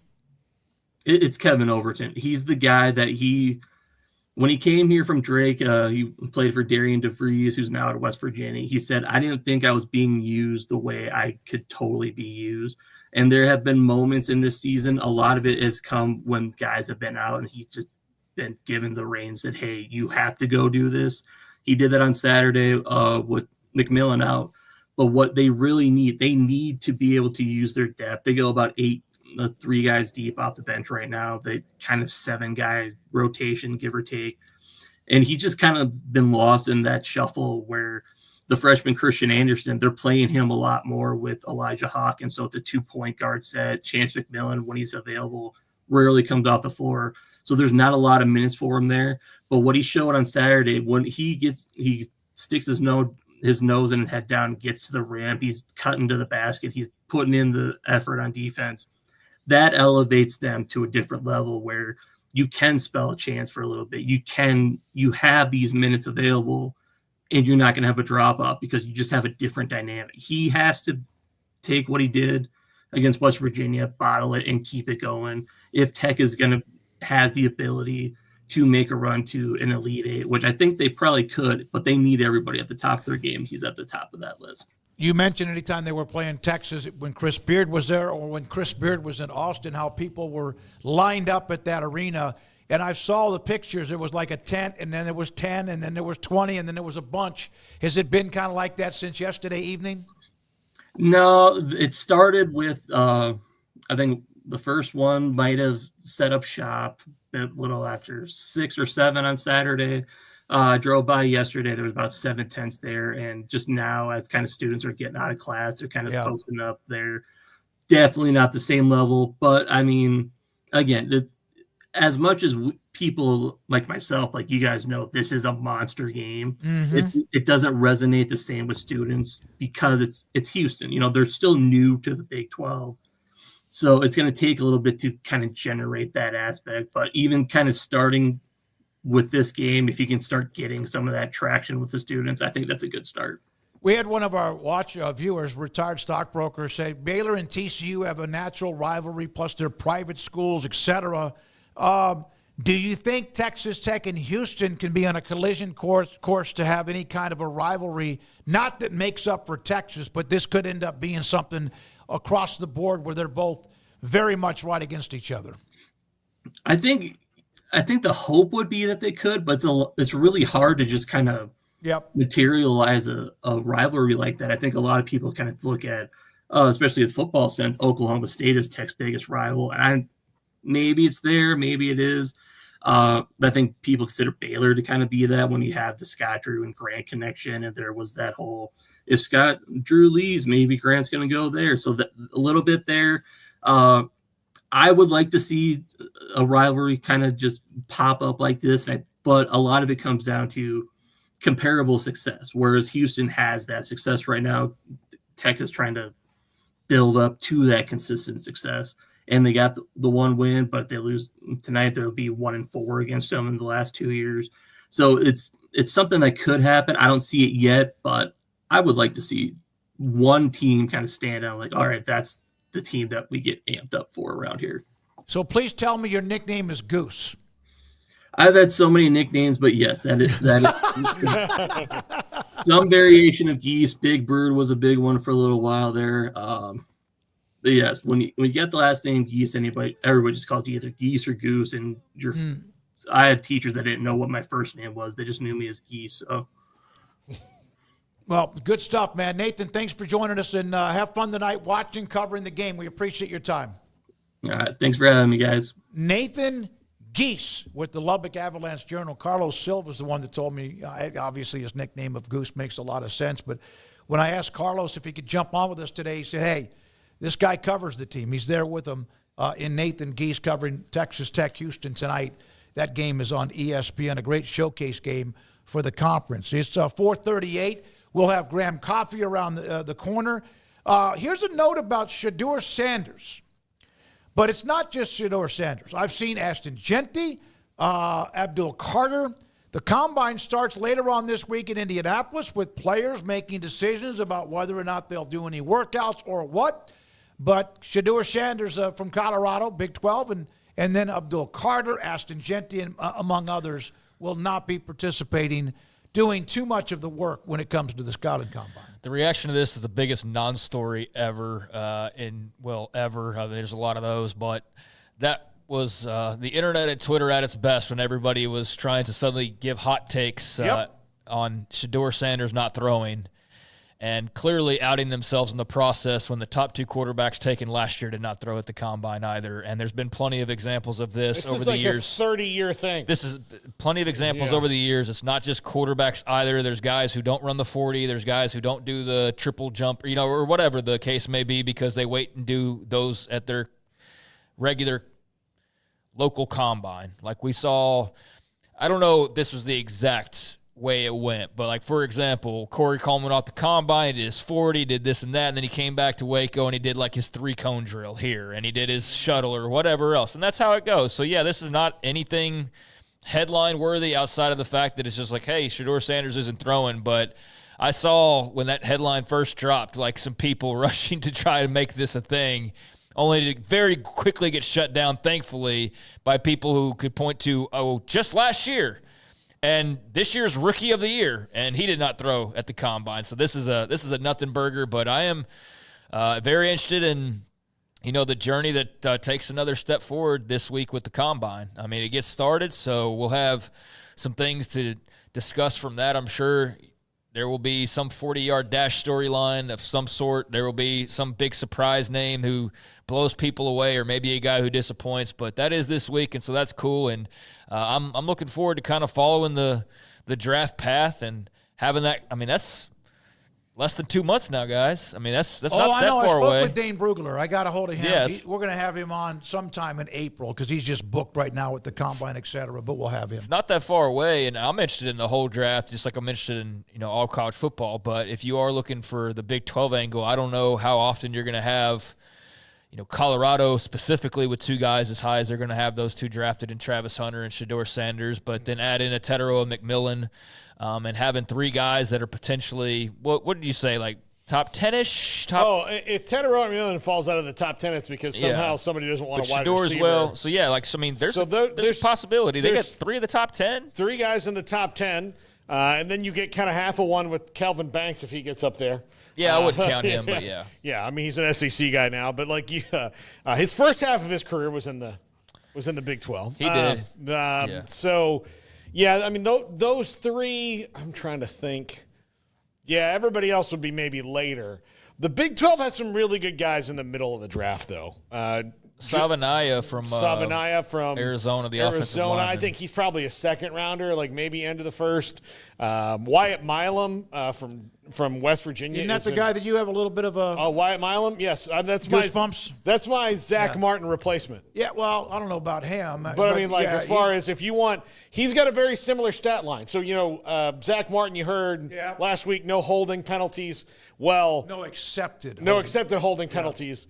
Wyatt Milam has no sacks given up in a passing down in his career. Yeah, over his guy. I remember when Washington drafted, was it Brandon Scherf from Iowa? And I thought he was like, God, he's going to be great. And I don't even know if he was there more than a couple of 2 or 3 years. He's still in the league. But, Milam is really, really, really, really good. When we come back, Graham Coffey will join us. And his take, he covers Georgia for the SEC, not for the SEC, for his site. But his takes on the college football playoff expansion moving from 12 to 14 or maybe 16, which it kind of surprised me at first. But he's very concerned about the value of the regular season. We'll let him say what he has to say, and he'll do that. He's next. And this is 365 Sports. Alan Samuels, Dodge, Chrysler, Jeep, Ram, Fiat, they have great pre-owned inventory. I bought my car from there in May of 2020, and I still have it. I love it. It's a fantastic car. I went on the lot as my Tahoe eventually just died with 467,000 miles. So I went on the lot. I was like, okay, I'm not sure if I'm getting new, pre-owned, or what.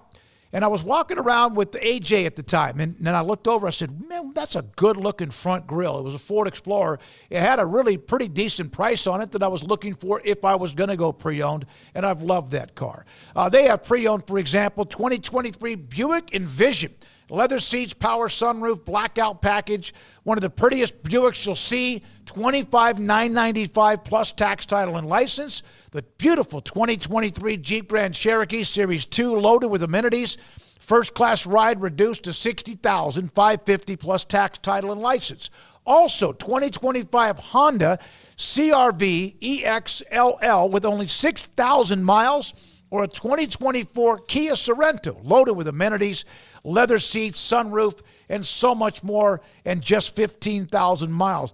Keep going. 2024 Subaru Forester all-wheel drive with 20,000 miles. They have the cleanest and they have the largest inventory of pre-owned cars. Allen Samuels, Dodge, Chrysler, Jeep, Ram, Fiat, Loop 340 and east of 84 in Waco. Automatic Chef is your local vending, office coffee, and micro market provider, delivering outstanding service to break rooms all over Central Texas for over 50 years. Automatic Chef brings the best products to your location at the best prices. With hundreds of choices in fresh food, coffee, snacks, and drinks, let Automatic Chef tailor a break room solution to your needs. Make break time great again with Automatic Chef. Automatic Chef Canteen, 6900 Imperial Drive in Waco, or online at automaticchef.com.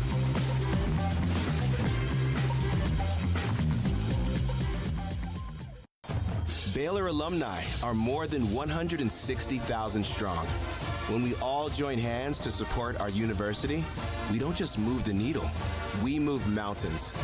Working together, we create life-changing opportunities for students on the field, in the classroom, in the laboratory, and in life for generations to come. So get connected, get involved. Learn how at baylor.edu/alumni.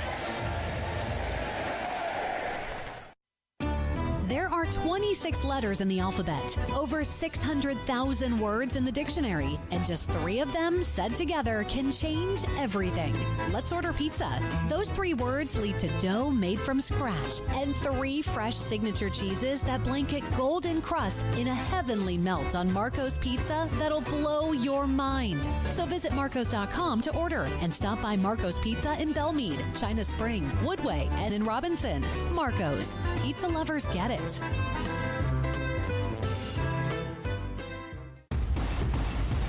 Petty Clinic Men's Healthcare in Woodway is now proud to offer you men an exceptional weight management body sculpting product called semaglutide, also known as Ozempic or Wegovy. Semaglutide is an FDA-approved weight management medication. Once-a-week injections of this powerful medication offers an average body fat weight loss of 20% within the first year of treatment. In addition to body sculpting, semaglutide also normalizes blood sugars and has the clinical research proof of reducing blood pressure, cholesterol, stroke, and heart attack risk. If you're like most men and you have stubborn fat that will just not respond to typical diets and exercise, then help us finally hear semaglutide. Affordable, highly effective. Google search Petty Clinic Waco and reach out to the Petty Clinic team today for a free consultation with Dr. Petty to see if semaglutide is right for you. Go to pettycliniclowt.com. This is 365 Sports. The Sikkim 365 app is brought to you by Allen Samuels Dodge, Chrysler, Jeep, Ram, Fiat. Come by, let's be friends. Graham Coffey with us, 365 Sports. Graham's been on with us many times back when Baylor played Georgia in the Sugar Bowl during the time when they were about to be really good. They were good. They were better that day for sure.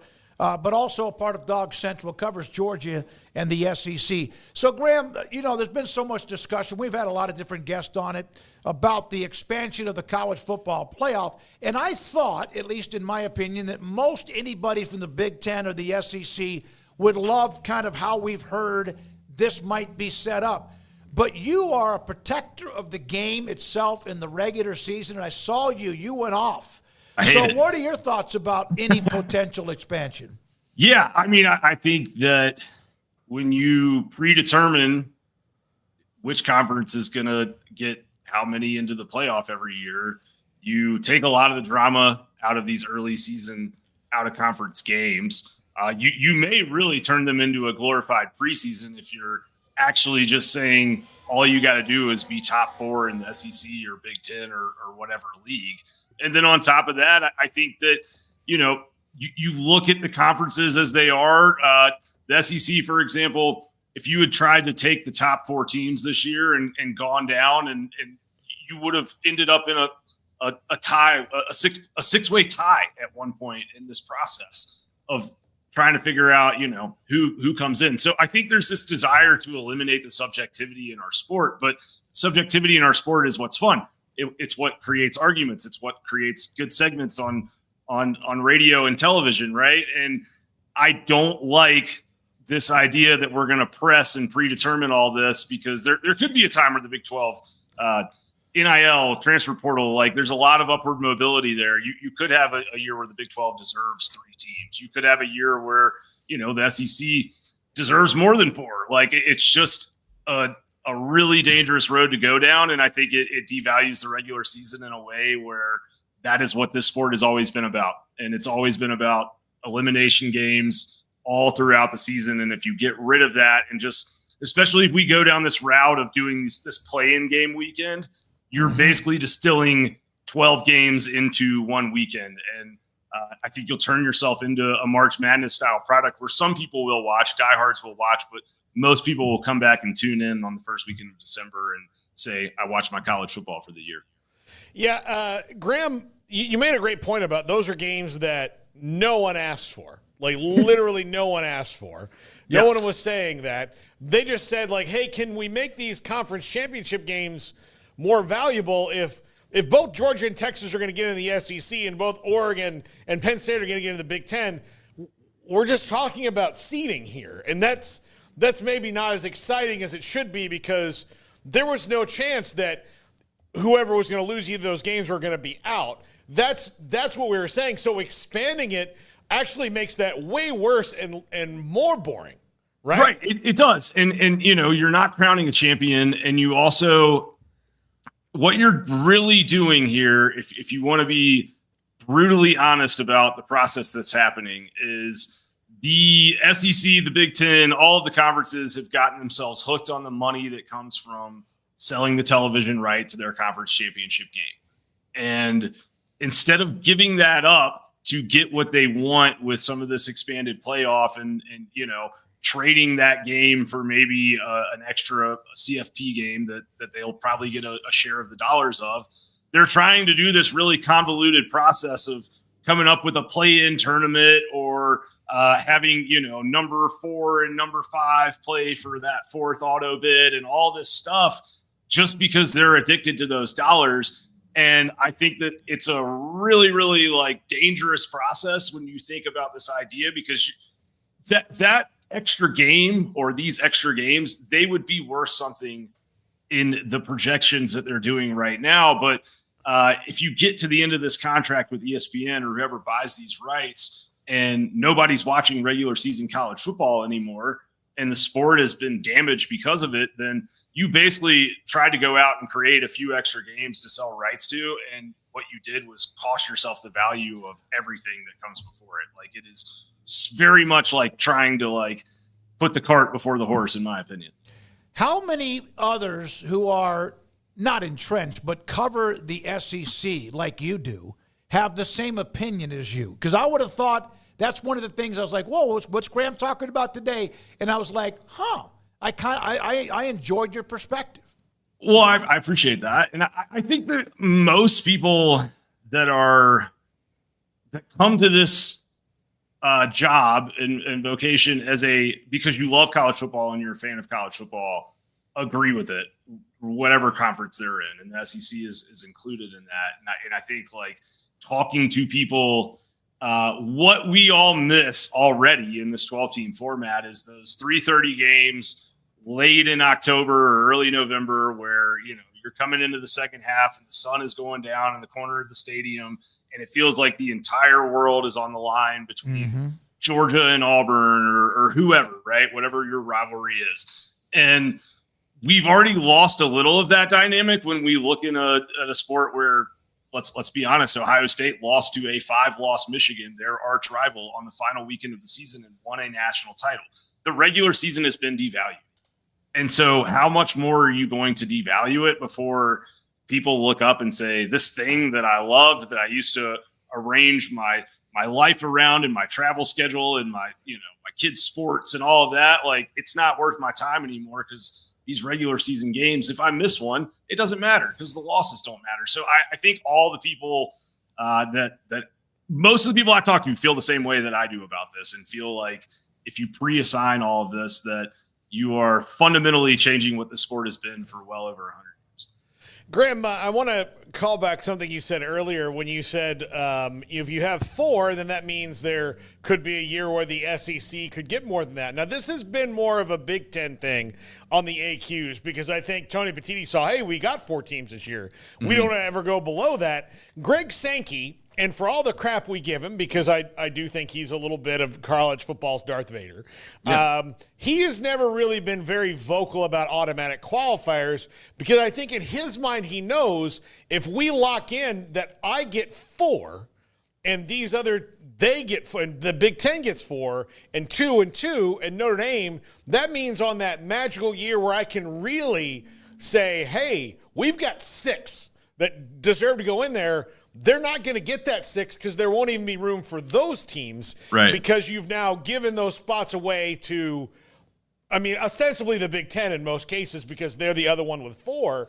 So those are the things that I think would drive me nuts if I were Greg Sankey of, am I giving up my opportunity to really say, like, I have half the playoff field and it's all based on merit and none of this other BS, which is what he's been saying. No, and I think that there's some truth to that, excuse me, especially depending on the season. You can go back and find years where if you're trying to legitimately get the top 12, and especially if you stretch that to 14, you're going to find 5 SEC teams or 6 SEC teams. Now, what you're not always going to find is 4 Big Ten teams. Maybe you will most years now with the way that they've expanded that league, obviously, but I think if you're Sankey and you really want to arm yourself, you look at the historical data of how SEC teams and how Big Ten teams have performed against each other in the college football playoff from if you look at this is what SEC teams did from a net yards per play standpoint during the regular season versus what they did in the CFP. There's a little drop off there, a little less than, I think it's 0.76 yards per play below their average. But you put the Big Ten in college football playoff scenarios and their net yard per play output as a team historically over the last decade drops by over 2 yards per play, which is a chasmic amount in this data. So I think like the SEC has that leg to stand on. I hope that they realize that and sort of kind of fight for let's just keep this sport subjective like it always has been and go get the 12 or 16 best. Because if you really want to go down the wormhole of this and think about how we got here, it is quite interesting that, and I'm not saying this is a deep conspiracy or anything like that, but it is interesting that a selection committee that was very kind of Big Ten heavy in terms of its presence and its leadership kind of stacked the deck on the initial rankings last year with a lot of Big Ten teams. And we got talk about Penn State having a good loss at home to Ohio State. So, they're in the top 5 and some of that. And those teams were kind of so high that they could never really fall out of the field. And they had 4 teams in when this whole thing kind of came to its conclusion. And now they're sort of using this first year of that new format as an argument. I'm not saying that that's intentional, but I am saying it's interesting because if one thing was a little bit different here or there, or if Alabama's in over SMU or maybe Ole Miss or whatever you want to do, the hypotheticals in the rankings and the subjectivity of the rankings, very easily this could be a different argument. And suddenly it seems like a lot of Big Ten people are like, well, we had 4 and we won the national title, so it should be that way forever. And it's like, well, hold up, guys. We've had 1 year of this format, and you guys are already trying to blow it up. Let's just maybe fix the seeding first and then, revamp the entire face of the sport later down the road. I've said really for like the last 4 to 6 years, and of course Alabama was just like the exception with what Saban and the success and then what Kirby's done too and others. But I always describe the top 10 or top 15 as the SEC bubble. There were so many teams in there that even if you lost and maybe a bad loss, you fell out, but then a Vanderbilt would shoot back up. Or they, you know what I mean by that? There was always like someone, and now the Big Ten maybe is creating that too. Go ahead. Well, no, I mean, you're right about that. Like Missouri last year, they get shut out at Alabama, lose by 30-something points. They get, totally beat down at Texas A&M in a game that I think kind of propped Texas A&M up in a way that was false by the end of the year.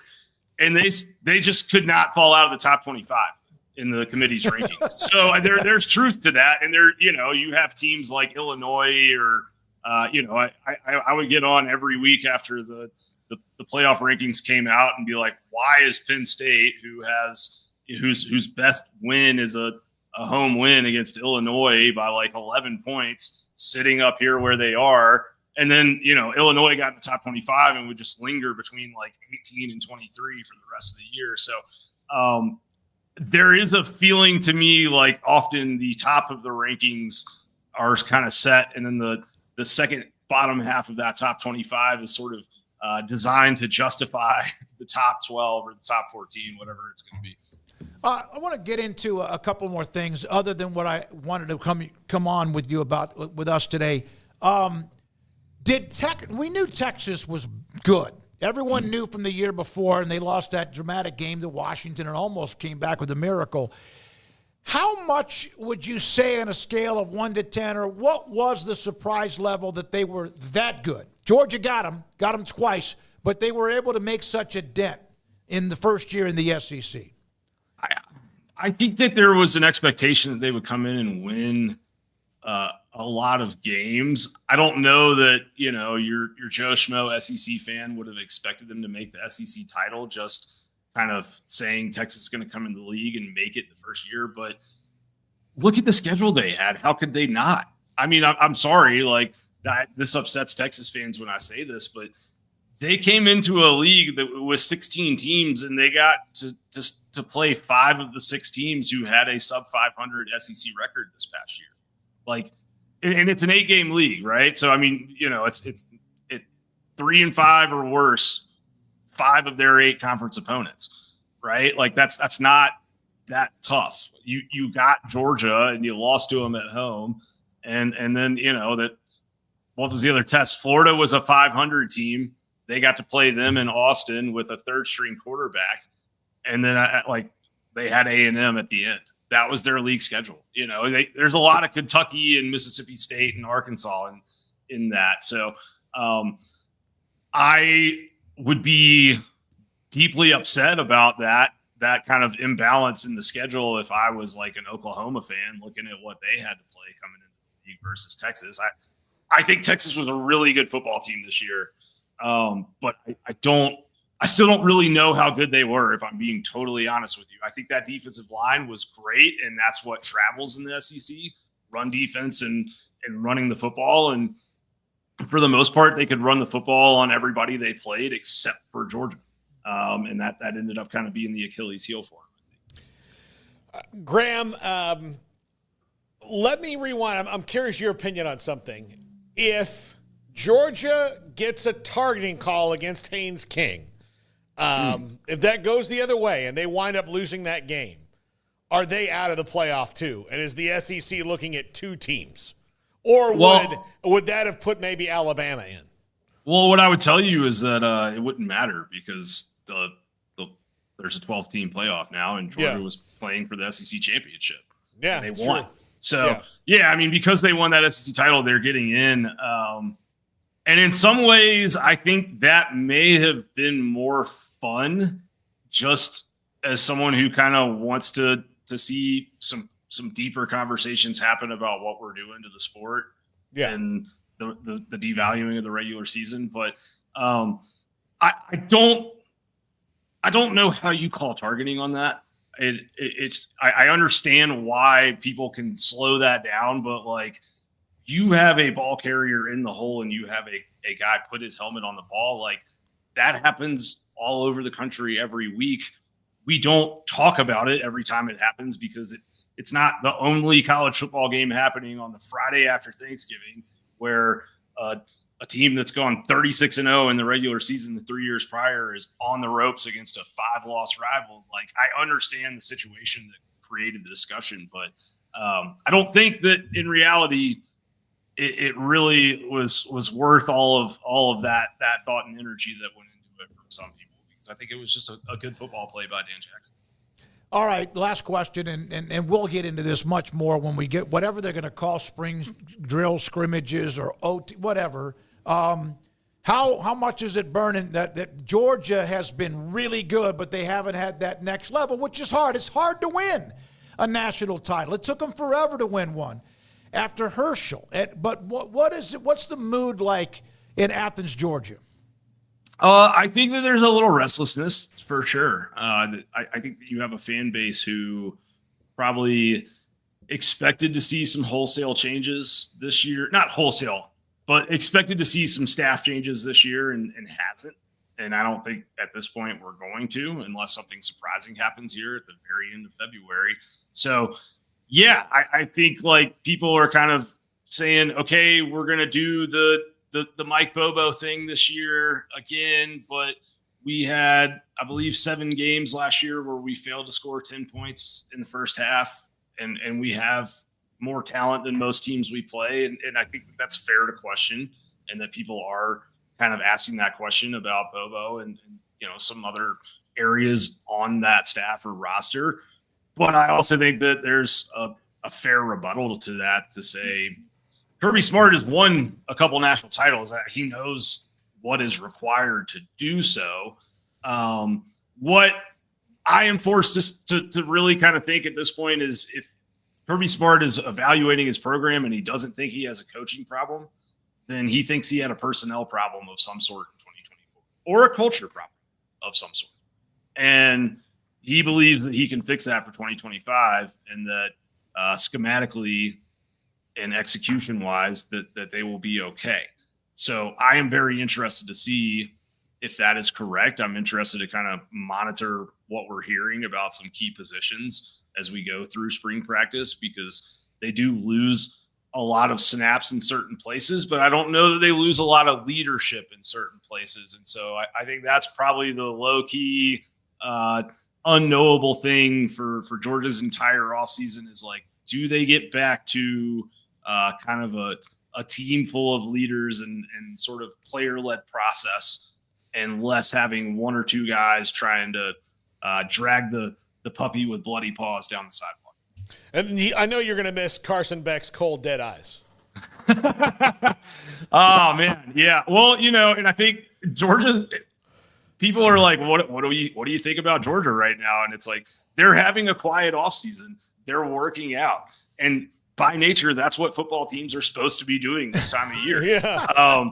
Carson Beck, I remember when we came in for spring, first media availability of spring last year, and all the questions were about Carson's Lamborghini that had shown up on Instagram. And last week, there's a different type of story. He's getting luxury vehicles stolen, but that's not a Georgia problem anymore. It's not a Georgia story anymore. And I think that's probably a good thing for Georgia right now.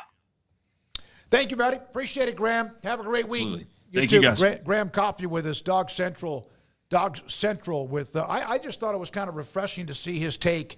No one has the right take. Nobody is wrong right now because we don't really know what's going to happen, but everybody has. I like the fact he was trying to protect the integrity of the regular season in college football. So we appreciate Graham and his time with us on 365 Sports. Matthew Hunsaker, Super Chat. Ute basketball coach just fired. Surprising timing. We mentioned the firing with Craig Smith earlier in the show today in the 3 to 4 o'clock hour. And we mentioned the timing of it. Kind of weird with just, there's 2 weeks left in the season. We discussed the reason. And Matthew, if you want to give us your reasonings of why he was fired, other than the obvious 65 and 62, 12, 15 and 12. No tournament appearances. No tournament appearances. Your neighbor is in the top 25 and coming off week when they beat Kansas and also Arizona. But we'd love to get the feedback. And thanks for the Super Chat. If you have not, if you don't mind, hit the like and subscribe button. If you haven't subscribed, we'd appreciate that. And the like button, too. We appreciate that. When we come back, we're going to look at Kansas basketball, Kansas football. We mentioned they're not the good enough to streak in talk about basketball. right Yeah, exactly. Hey, got to do it while you can, folks. You'll get no objection from the Mustafa family right now. Yeah, I mean, what can you say? It is what it is, you know. Like hey, it's in the. I think there's a lot of Kansas fans that if you ask them, like, do you hate this particular Kansas team? And they would say more than I've ever hated anything in my life. Because they have talent, gobs of it, but they all seem to not like each other, which sucks. Do you think there's any divaness in Hunter Dickinson? Is there anything about? Yeah, or is he like a very popular teammate? I don't know. I think there's a little bit of that in him. I think it's just that they have guys that are so many different personalities, and then part of it is that Dwan Harris and KJ Adams can mess up as much as they want, but if Zeke Mayo, Rylan Griffin, AJ Storr, anybody else goes out there and messes up, Bill pulls him out, which is what he's always done until you get into that. So. It's in the new era. I don't think Bill Self has quite figured out how to deal with the fact that he doesn't have these guys that he can stash for a little while. And then occasionally you get Andrew Wiggins or something like that who winds up being a one and done. But for the most part, he developed teams over years. You know, Frank Mason was with him forever. You know, Perry Ellis was there for 75 years. He predated Bill Self. He played for better. He was played longer for than the Fog Miami Allen. tight end. Yeah, he played for Fog Allen. So they had all that. In this new era, I don't think Bill's completely used to it and needs to adjust. And I think that's the biggest thing where he can't. He's got to coach faster than he's used to. I saw a couple of notes from people. I was reading about it because I was curious about it, and the Mustafa family wasn't available to take my call because my number's blocked. But that Bill Self has always been a developmental guy, that he's always developed a team. And, of course, they had a lot of depth and a lot of blue chips, et cetera, McDonald's All-Americans, but that now he has all these guys here at once and is not really developing. He's now trying to mix and match who's the chemistry or what is the chemistry. Kim, thank you. Every interview today has been really solid. Well done, 365. We appreciate that. When I mentioned Matthew Hunsaker, and you know how I am about movies, guys. Let's see here. Was he an actor or a name of an actor in a movie, Lethal Weapon? Matthew Hunsaker. Somebody's brought that up in the chat room. Maybe it just went right over my head, but I wanted to bring that off from what is going on in the chat room. We appreciate you. When we come back, KU football and their 2025 schedule next on 365 Sports. So I went to Ideal MRI 2 Saturdays ago, 12:30, 2 Saturdays ago, the 15th of February, to get an MRI because I've had this shoulder blade, which really, the stinging, the muscle spasms has been great the last 2 to 4 days. Today's been kind of a little bit of obnoxious. Don't get into that, Craig. Don't even bring it up. But went in there. They got me in on a Saturday afternoon. Marcus was the tech specialist who did the MRI. This was 30 minutes. Now, I've been in MRIs where it's 15, maybe 20. I get into this thing, which I can do, which is like counting or thinking about certain like sports memories to get myself psyched up to be inside of that tunnel, that tube. I asked them to cover my eyes. Sometimes it's with a wet cloth, because if I happen to actually open my eyes inside of an MRI, I'm done. I'm spooked and I'm out. Never have had that problem. Ideal MRI, they put on the headsets like a fighter pilot headsets, and they crank it up with rock music.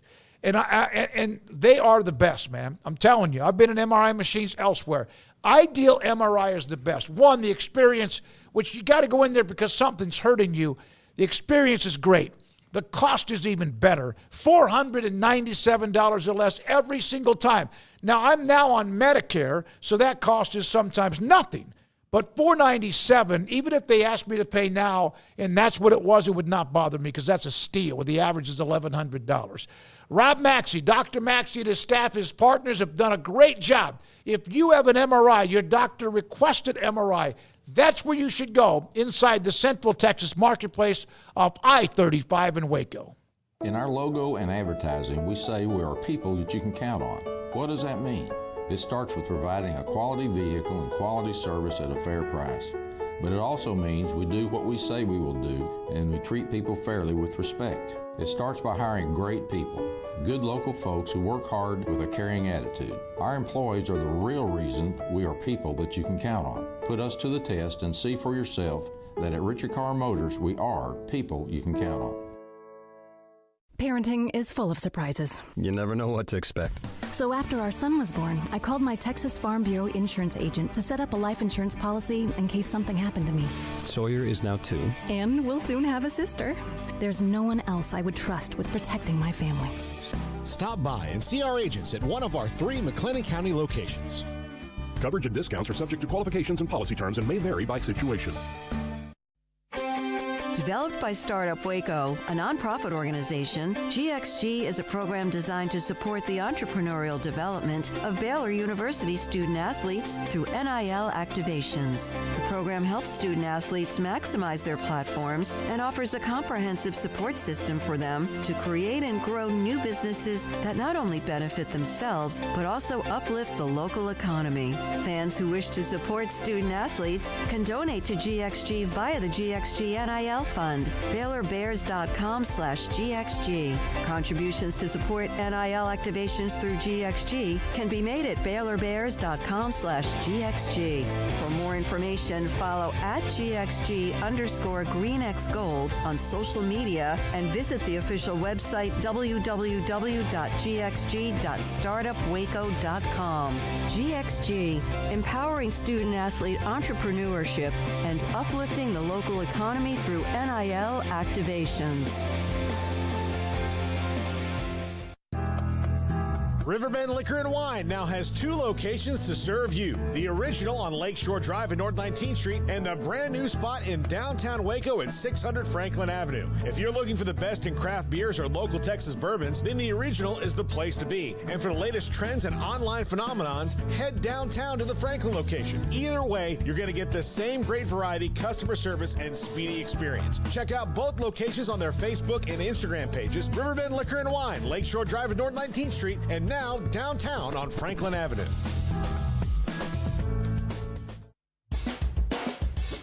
This is 365 Sports. Check out the 365 Sports family of channels on YouTube.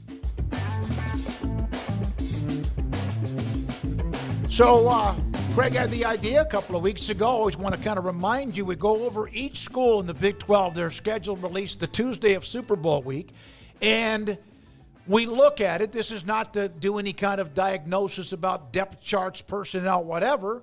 Might bring up a couple of notes. Today, Craig, it is KU.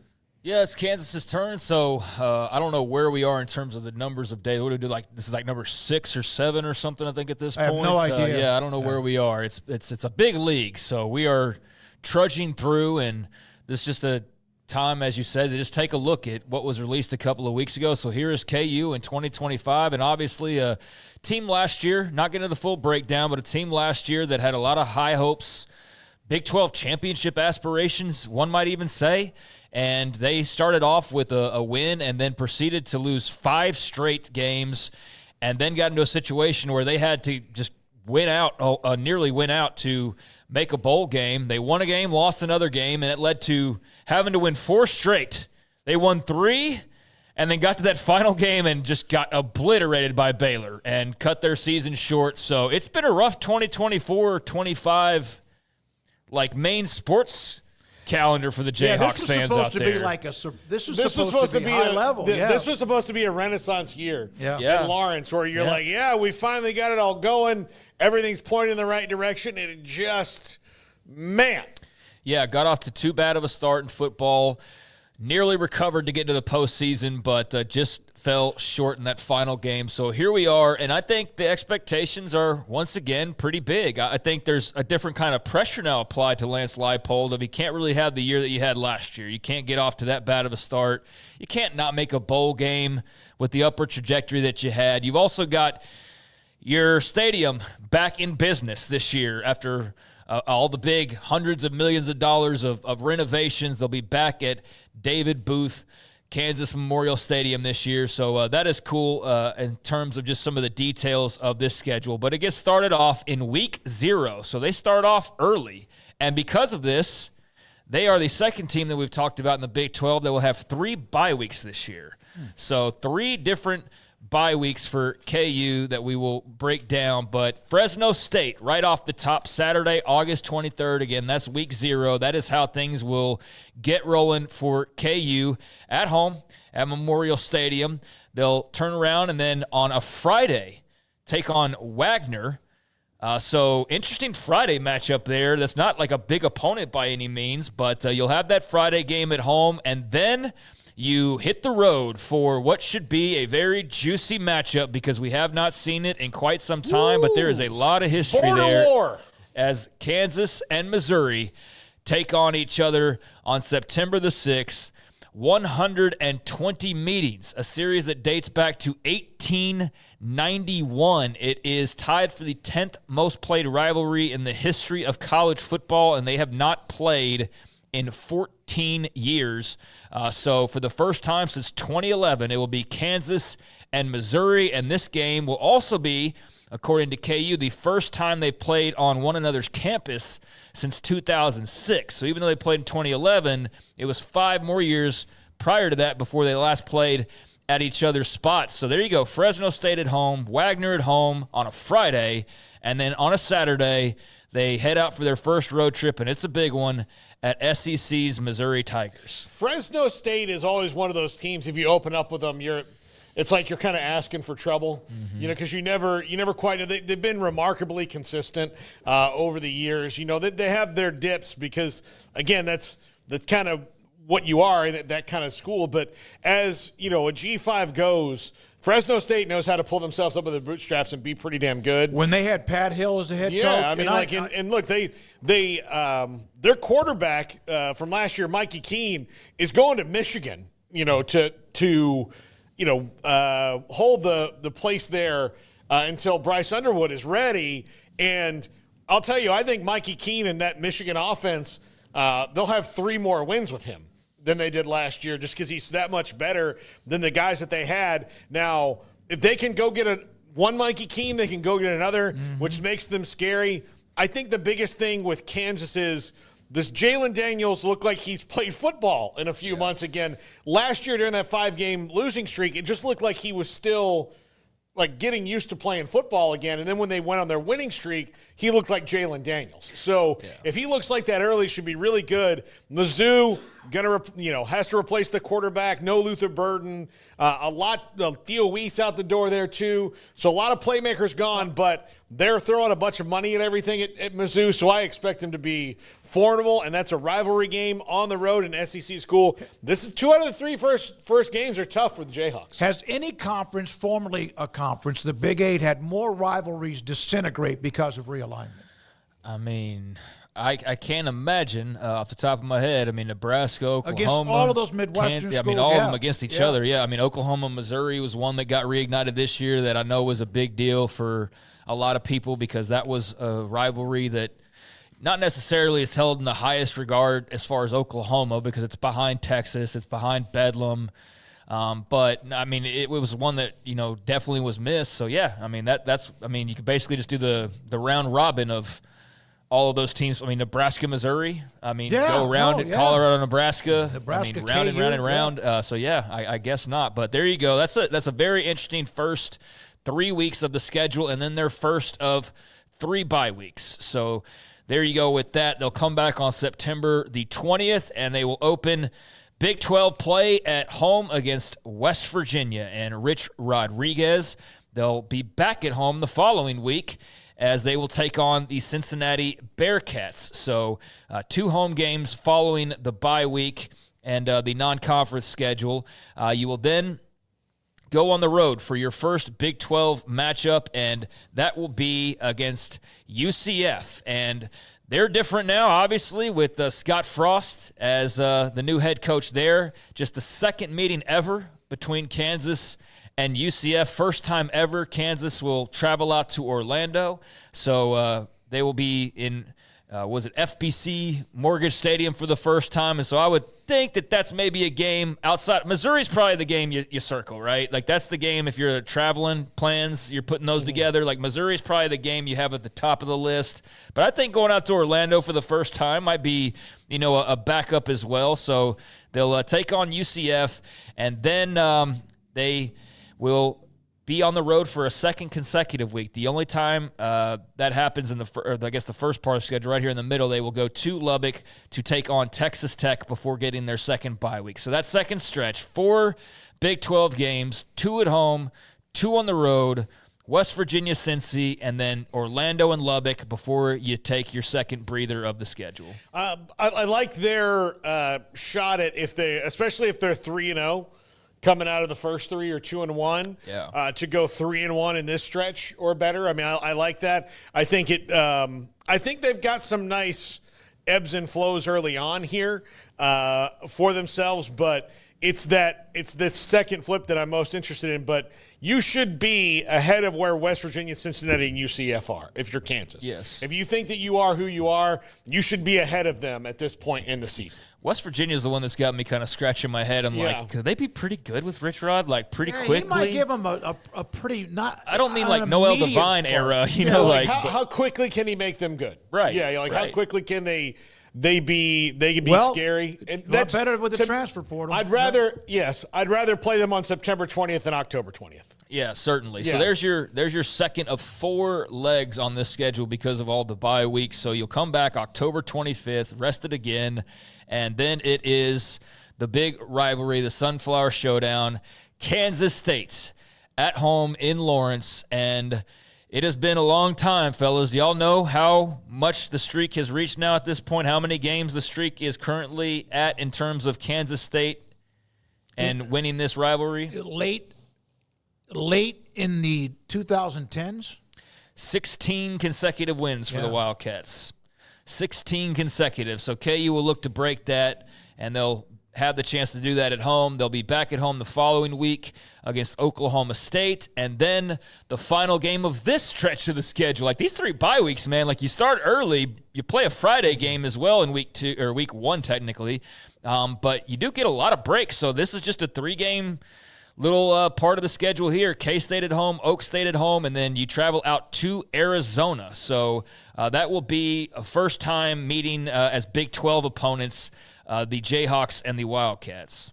Yeah, this one, look, that Tech by Kansas State, that's tough. Like even with a bye in the middle, those 2 back-to-back games should be pretty tough, given the fact that Texas Tech probably has one of the deeper rosters in the league, especially after all the acquisitions they've made. Kansas State, another year with Avery Johnson, should be really good. Then you get 2 teams that I think are going to struggle in Oklahoma State and Arizona before that, the last part of it. But this is a bit of a roller coaster as far as the schedule goes on paper, where it's like, How often do you guys, when you're looking at this, Paul, do you look at the logos?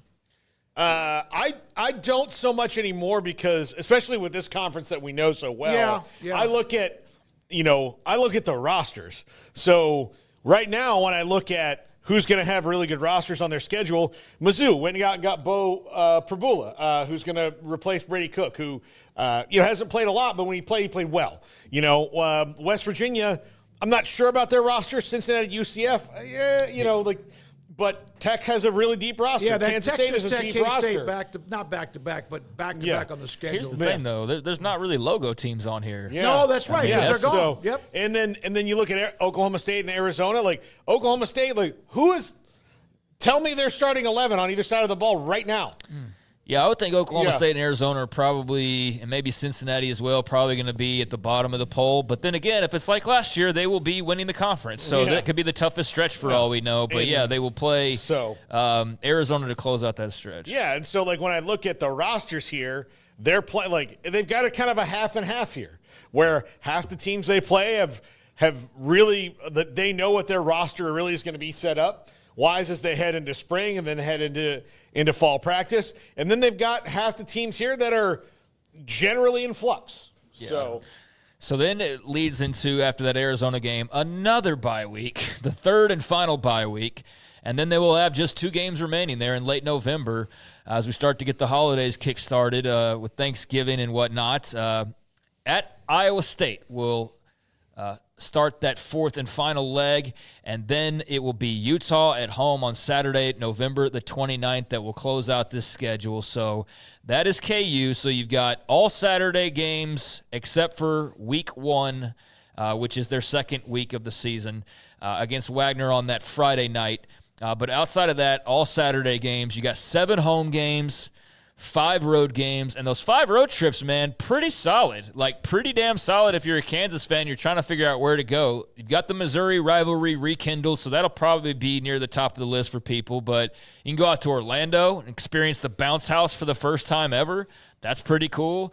You can go out to Lubbock, and I know that, like, sometimes it gets a bad rap, but, dude, for college kids, you're but you're not going to Lubbock to live for a vacation. Yeah, exactly. You're going to experience one of the coolest things they have to offer. And they have a great game day. Texas Tech, yeah. And they have a great game day. They got plenty of places to eat and drink, and they got good tailgating, and they've got the stadium revamped, and that'll be big and glorious and all that. So that's a good choice. And they'll probably be, I mean, they should be. They've paid to be, and I don't mean that as an insult. It's true. Like, they put it out there like, hey, we are expecting to compete, and we are putting our money where our mouth is.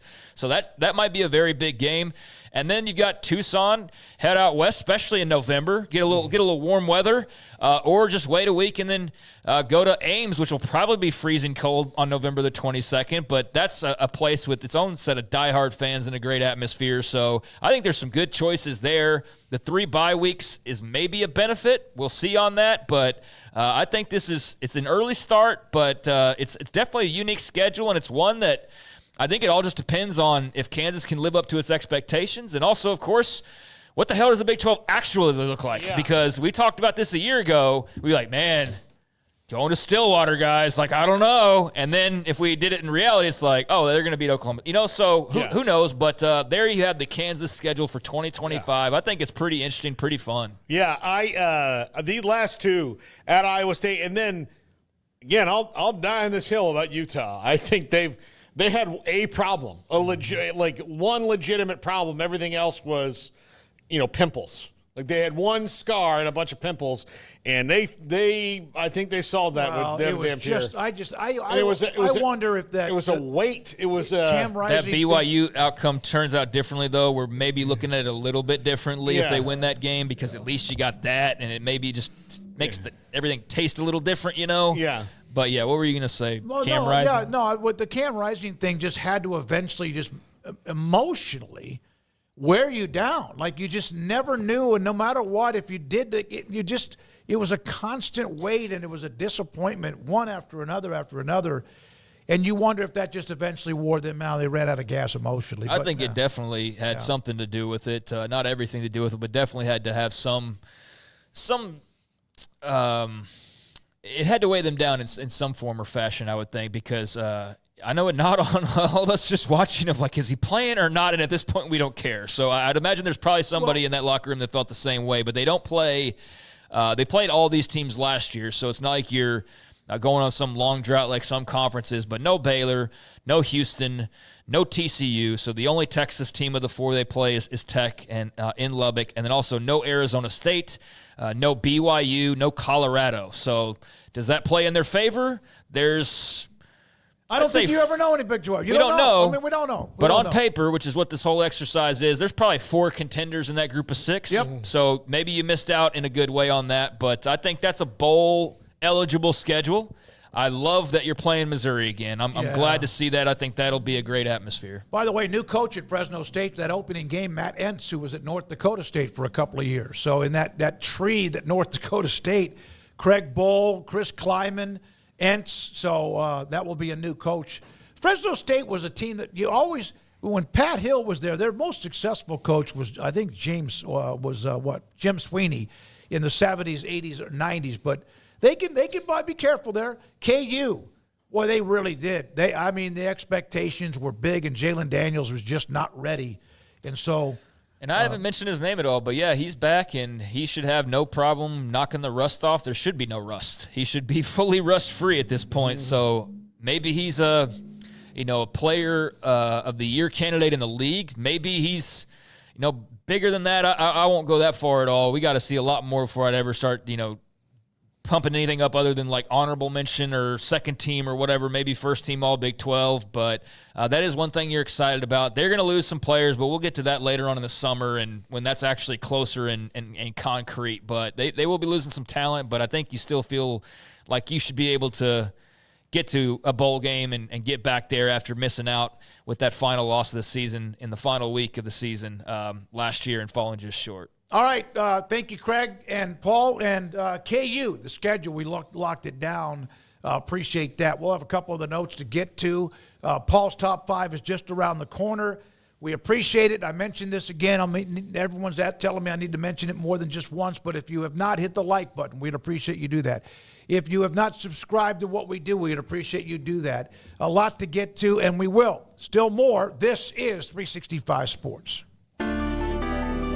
One size fits all. That may be all right for an adjustable belt or cheap sunglasses, but when it comes to your financial needs, no one wants a one-size-fits-all strategy. Cam Heathcott, your Edward Jones financial advisor, knows that his most important goals are yours. That's why we take the time to understand your needs. Knowing you, that's how Edward Jones makes sense of investing. Cam Heathcott in Conroe at 936-756-7717. Edward Jones, member SIPC. Do you or your kids get nervous about going to the dentist? Stonewood Dental, Dr. Steve Childress, he can help. I've spent a career taking care of patients who as children had bad experiences, and now they're adults that hate going to the dentist. If I get a kid at 3 years old and they come every 6 months and it's a happy experience, it's normal for them. Now they have an accident at 6 or 7 or 8 at school. Now they have a broken tooth or a trauma, and they have to come here. They're used to lights, they're used to water in their mouth, they're used to experience, they already trust us. It's amazing what we can do with that kid without it being a negative thing. But if I see a 6 or 7 or 8 year old that's never been to the dentist, and now they have a trauma or an unfortunate unexpected toothache, it's harder to do that for that kid and it not be somewhat of a negative experience. So bottom line is I try to teach kids and adults and teenagers and everybody the way I'd want my family treated, which is where it's a necessary part of life. You just take care of it. It doesn't have to be that big a deal. Learn more, stonewood-dental.com. It's Truck Month at Allen Samuels in Waco. Right now, drive home a 2025 Ram 1500 Laramie Crew Cab or a Ram Lone Star Crew Cab, both with massive $14,000 off MSRP. Looking for unbeatable value? Drive home in a Ram 1500 Tradesman Quad Cab starting at just $35,995. Or upgrade to a Tradesman Crew Cab for only $37,995. These deals won't last long. Hurry into Allen Samuels today. Come by. Let's be friends. 1, 2. I'm in love with a man named Rudy. I'm okay with that. He knows exactly what I want. He keeps me coming back. He cooks breakfast, lunch, and dinner for me. Does the dishes too. I'm in love with a man named Rudy. Last name Barbecue. It sure is easy to fall in love with Rudy's tasty oak smoked barbecue. Next in line.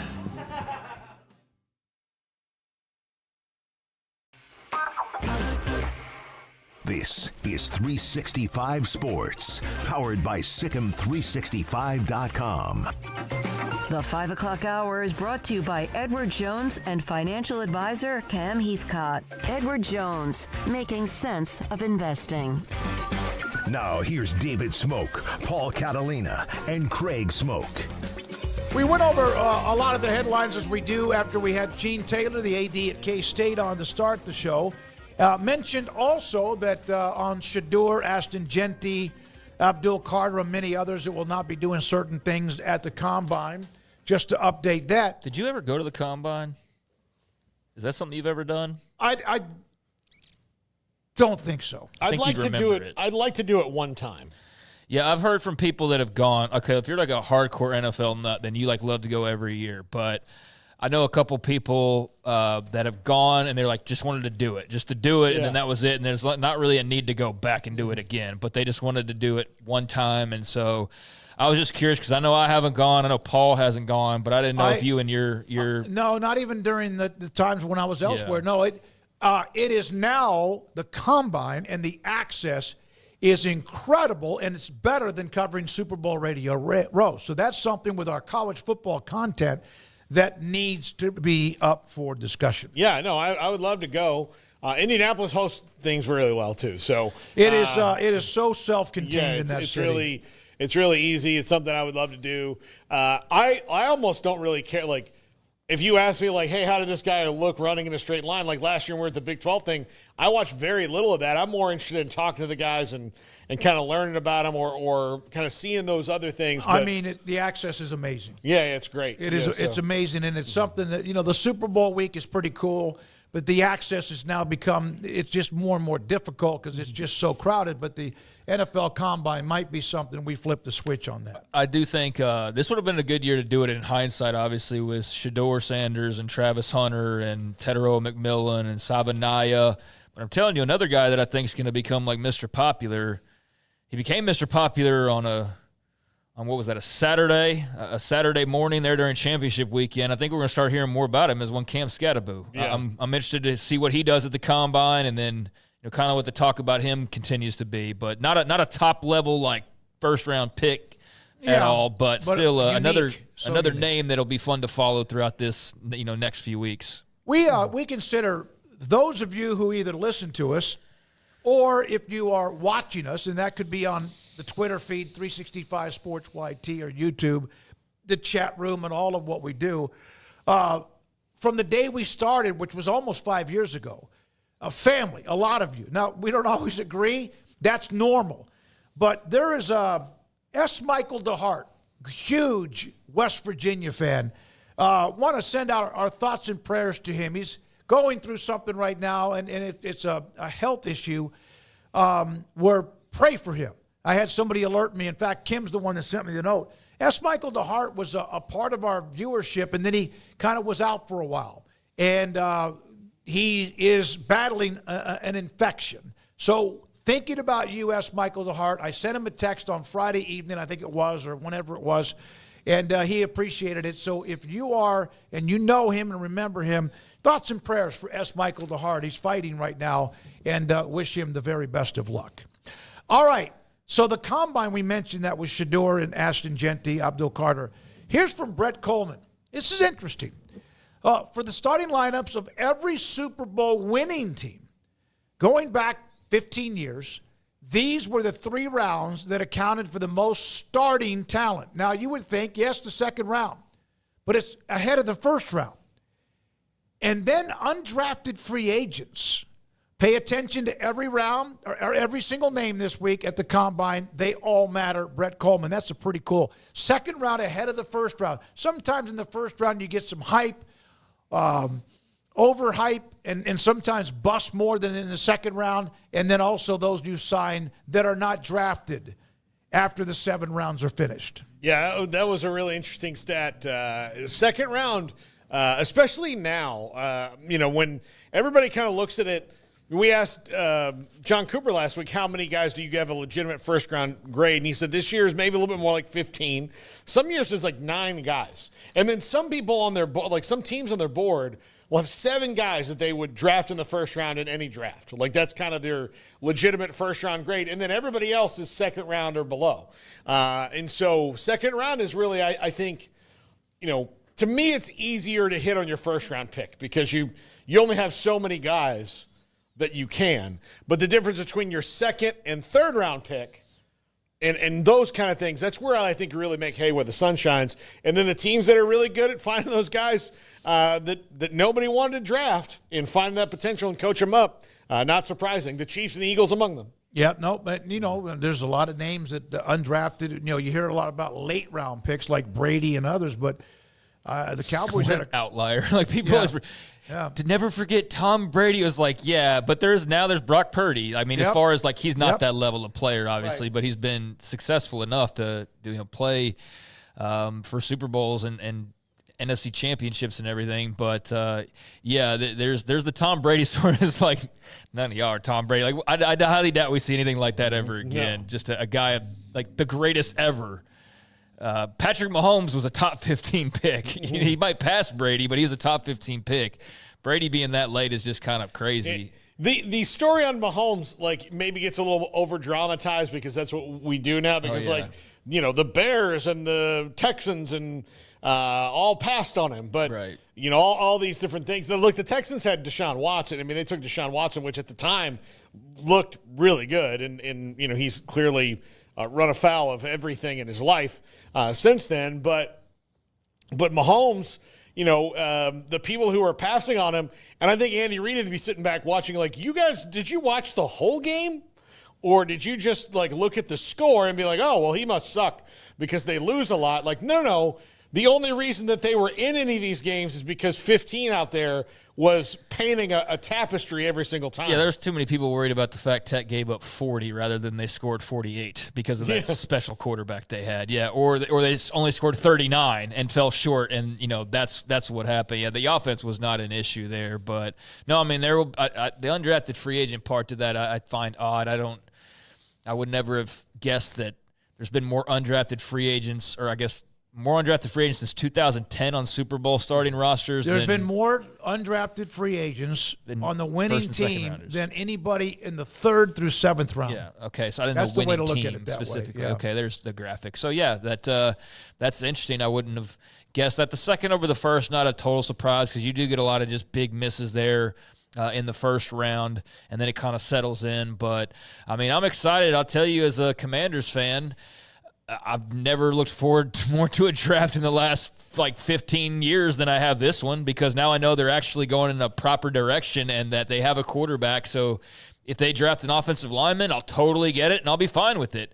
But damn sure rather than having some jag as their quarterback, like Taylor Heineke, and they're drafting an offensive guard, you know, like you don't get excited about that stuff. But now with the quarterback in place, the coach in place, the management in place, yeah, I'm excited. And if they go offensive guard out of the gates and then, you know, follow that up with something kind of mundane as well, then I'll be all for it. But I'm actually excited about that. And I'm always excited about the draft, but actually caring about my own team during this is kind of new again in a fun way. It's adding to what you have right now. It's not just reaching for stuff, throwing a spaghetti noodle against the refrigerator and seeing if it sticks. So I went back and I just Googled this, and I'm going to throw out some guys. Remind me of how many of them won a Super Bowl. Here's a list from NFL.com, the greatest undrafted free agents, and then we go to Paul's top 5. And number 1 on the list, Kurt Warner, absolutely won a Super Bowl. In fact, played in a couple of them. Dick Night Train Lane, well before the Super Bowl era. Emlyn Tunlin, again, a Hall of Fame defensive back also before. Warren Moon never was in a Super Bowl, but had some really good runs. A hell of a player, Pro Football Hall of Fame quarterback. He came out of the Canadian Football League. Willie Brown was on Super Bowls with the Raiders. Willie Woods, Super Bowl defensive back from USC with the Packers. Joe Perry prior to that. Lou Groza prior to the Super Bowl. Cliff Harris, undrafted Hall of Fame defensive back. I don't know if he's in the Hall of Fame. He's not. Drew Pearson, Wes Welker. Well, I was getting there's a bunch of guys. Yeah, there's a bunch of guys. All these guys, Emmett Thomas with the Chiefs back in the 60s, early 70s. And then, of course, there's others that did not get to that point. One of the craziest dudes I know, and Nate Newton.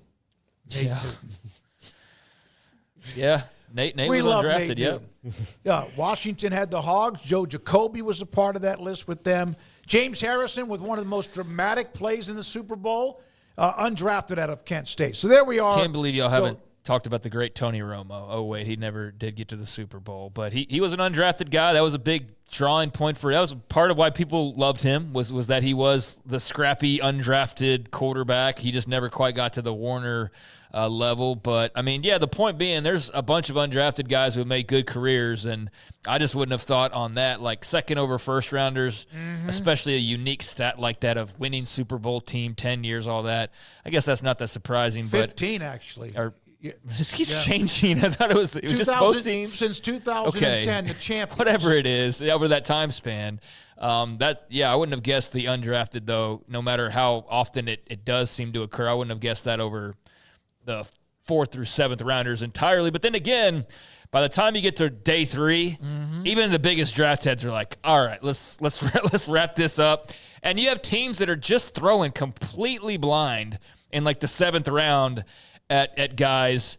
And at that point, some of them, they're just drafting like their college buddy's kid, you know what I mean? And like they have 7 guards, but they draft one anyways because like the dude went there, like like the GM's an alum or something. So yeah, maybe it's not as surprising since there are so many just completely blind dart throws that late in the draft. All right, Baylor women tonight at Kansas State in a game that has ramifications for the Big 12 Women's Basketball Championship. That game will tip off about the time we say goodbye. All right, and of course that Houston game with Texas Tech tonight will be fun to discuss tomorrow, and we will. Paul Catalina and his top 5.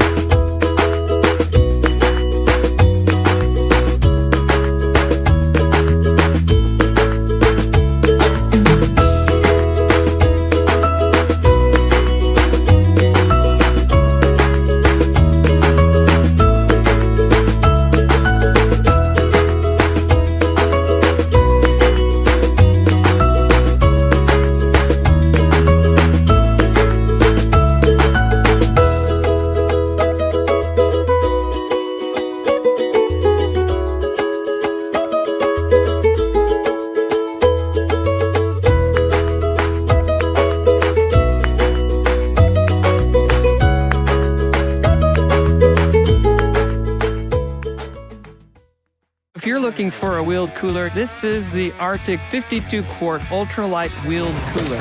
I hauled it on a deck, I hauled it downstairs, upstairs, grass, gravel, sandy road, mud puddles, the whole bit. And I gotta say, it is pretty darn tough. I really do like the wheels and the tow handle. It's easy to hold on to, even when full. It made it 6 full days with ice present, still keeping cool enough temperatures to keep drinks cold. This is a great cooler. And if you're looking for a new wheeled cooler that tows really nicely, this is a great option.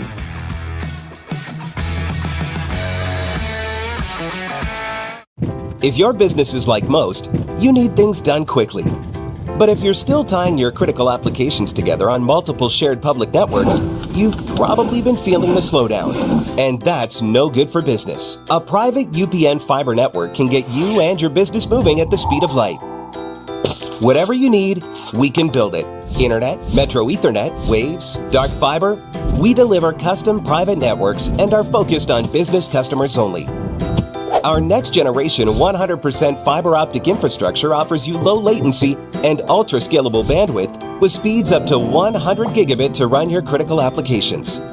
Your connection won't be limiting your performance anymore. It's diverse and scalable, so it can grow and change as your business grows and changes. And with a secure carrier-grade private network, you'll have all the reliability you need. Contact UPN today to learn more. Fast just got faster. There are hundreds of things that can affect our sleep, but what's affecting yours? Sleep Doctor's home sleep test brings the precision of a sleep lab into the comfort of home to help you get answers and unlock a lifetime of great sleep. Start now at sleepdoctor.com/TV.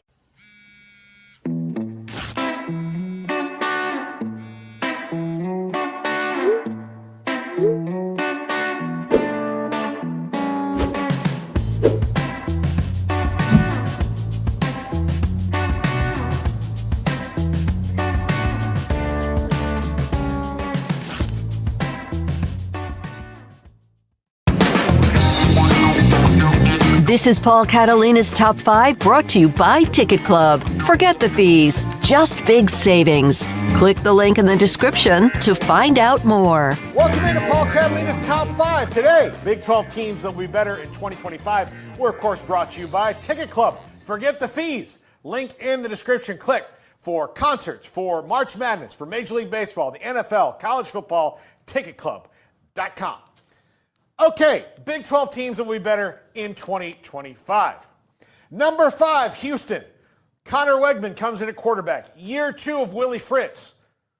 Even though they did lose some coordinators and change that out, I think year 2 of Willie Fritz, clearly a defensive talent group that's pretty good. Some of his transfers, his players coming in. Second year, always better for coaches like Willie Fritz. I expect to see jumps taken this year on offense and defense by the Cougs. Look, the schedule for them, it is what it is. It's how it is for the whole Big 12. But this is a team that by the end of this coming season will show marked improvement because they've got a dude coaching them and a quarterback who's legit. Connor Wegman had to transfer because Marcel Reed was a better fit in Colin Klein's offense. Connor Wegman was recruited to run a different offense than what A&M was running. He had a couple of injuries and was not there, but he's an effective player, and if he stays healthy at Houston, he will prove it to everybody. This is a 5-star quarterback for a reason, and now he's sitting with the Cougs. Number 4, TCU. Josh Hoover returns. He, down the stretch, cut down on his turnovers. Now, yes, they do have to make up for the losses of some players, but they've done that well after 2 years ago getting cleaned out after the CFP run. Ooh, I got choked up. I got verklempt there. Sorry, Horned Frog fans, but I do think this defense will be better in year 2 under a new coordinator, and I'm curious to see what Randy Clements does on the offensive line, reuniting with Kendall Briles. They've been a very good team in the past. Wherever they've been together, Randy Clements, the best offensive line coach for this offense that you could possibly imagine because he's one of the creators of this offense, the Briles offense. Randy Clements is that dude when it comes to this. He will find diamonds in the rough on the offensive line, and everybody who's playing out of position, he will fix that. The offensive line will be better right off the bat for TCU. Mark my words. Number 3, Kansas. This is a team that was awful in the beginning of the season in close games. Lost 5 games in a row, pretty much took themselves out of bowl contention. Then almost closed by getting back and almost got back into a bowl. Why? Because Jalen Daniels got healthy. They'll also be back playing at home this year, which even though they weren't going all that far, had to be a little bit of an inconvenience. And Jalen Daniels not only healthy physically, but healthy mentally. He got back in the groove. And when he was in the groove, they were very, very good. Knocked off a couple of Big 12 giants on the way, including ending BYU's undefeated season and beating Colorado and taking them out of the Big 12 title hunt. This is a good team. They returned some good players. Now, yes, they've lost Devin Neal, a very fantastic running back, but they still bring back some players and will be better next year. How much better? I don't know. But I think this is reasonable to think that this is an 8-4 team coming out, which they should have been baseline last year. But Jalen Daniels just was not mentally there and not playing his best football. He ended the year playing his best football. That's great momentum going into 2025. Number 2, Utah. Utah has been in a prison of Cam Rising. Without him completely 2 years ago, might as well have been without him completely this past year. Now that that's over, they bring in Devin Dampier, who was at New Mexico and is a fantastic talent. He comes over with his offensive coordinator. That is going to be a very lethal combo in Utah, who Kyle Whittingham always has a good defense, always has a good offensive line. And as our LSU fan producer can tell you, sometimes you can have 21 out of 22 players and not be as good as you want to be. Well, they've got that 22nd player right now. Utah, back being a player for the conference title this year. I feel confident in saying that. Will they get there? Who knows? Still got to play the season a long way off from now. But don't discount them. Do not discount them because of what happened the last 2 seasons. That quarterback position has been repaired. And number 1, Texas Tech. Transfer portal alone makes me believe this. But also, now that we're kind of deep into the Joey McGuire era at Texas Tech, it is time for them to be in the position late in the season to be in Arlington. They have done what they've needed to do to piece it along together. Now, they must improve on defense this year. That's what's tripping them up for the most part. If they improve just enough on defense, they don't have to go from being what they were to being 2007 Alabama or 8 Alabama, whatever that was. They don't have to get there. But if they can just 1 possession per quarter better, this is a Big 12 championship caliber team. Baron Morton returns. He's not in the top tier of Big 12 quarterbacks, but he's not far off of it. If he stays healthy and another year of Will Hammond as the backup, that will be good. And Texas Tech has no real excuses not to be in Arlington at the end of this season. That will do it for this top 5. Smokey, tell everybody goodbye. All right, goodbye. Thank you very much, Paul. In the top 5, Garrett Ross, who's run the mothership. Emery Winter, also, he's already working on 365 Sports tonight on the CW tonight at 10:30. Andrew is doing what he does, which is a lot of stealth bombing. Technologically and putting things together. He's about to get called up to the bigs here in a couple weeks. Garrett has to take his daughter to her college visit. And God almighty, Andrew's going to be ready to go. Not she's that old. You are. Dude, I just turned 40 last week. It's ridiculous. Everybody's over 40 now on this set. Well, Emery's 12, and then Andrew's 13. But, all right, thank you very much to our great sponsors. Thank you who watch and view us. Please come. We appreciate your time every single day. Emery's 12? And Craig Smoak, I'm David Smoak. We'll see you tomorrow. Good night.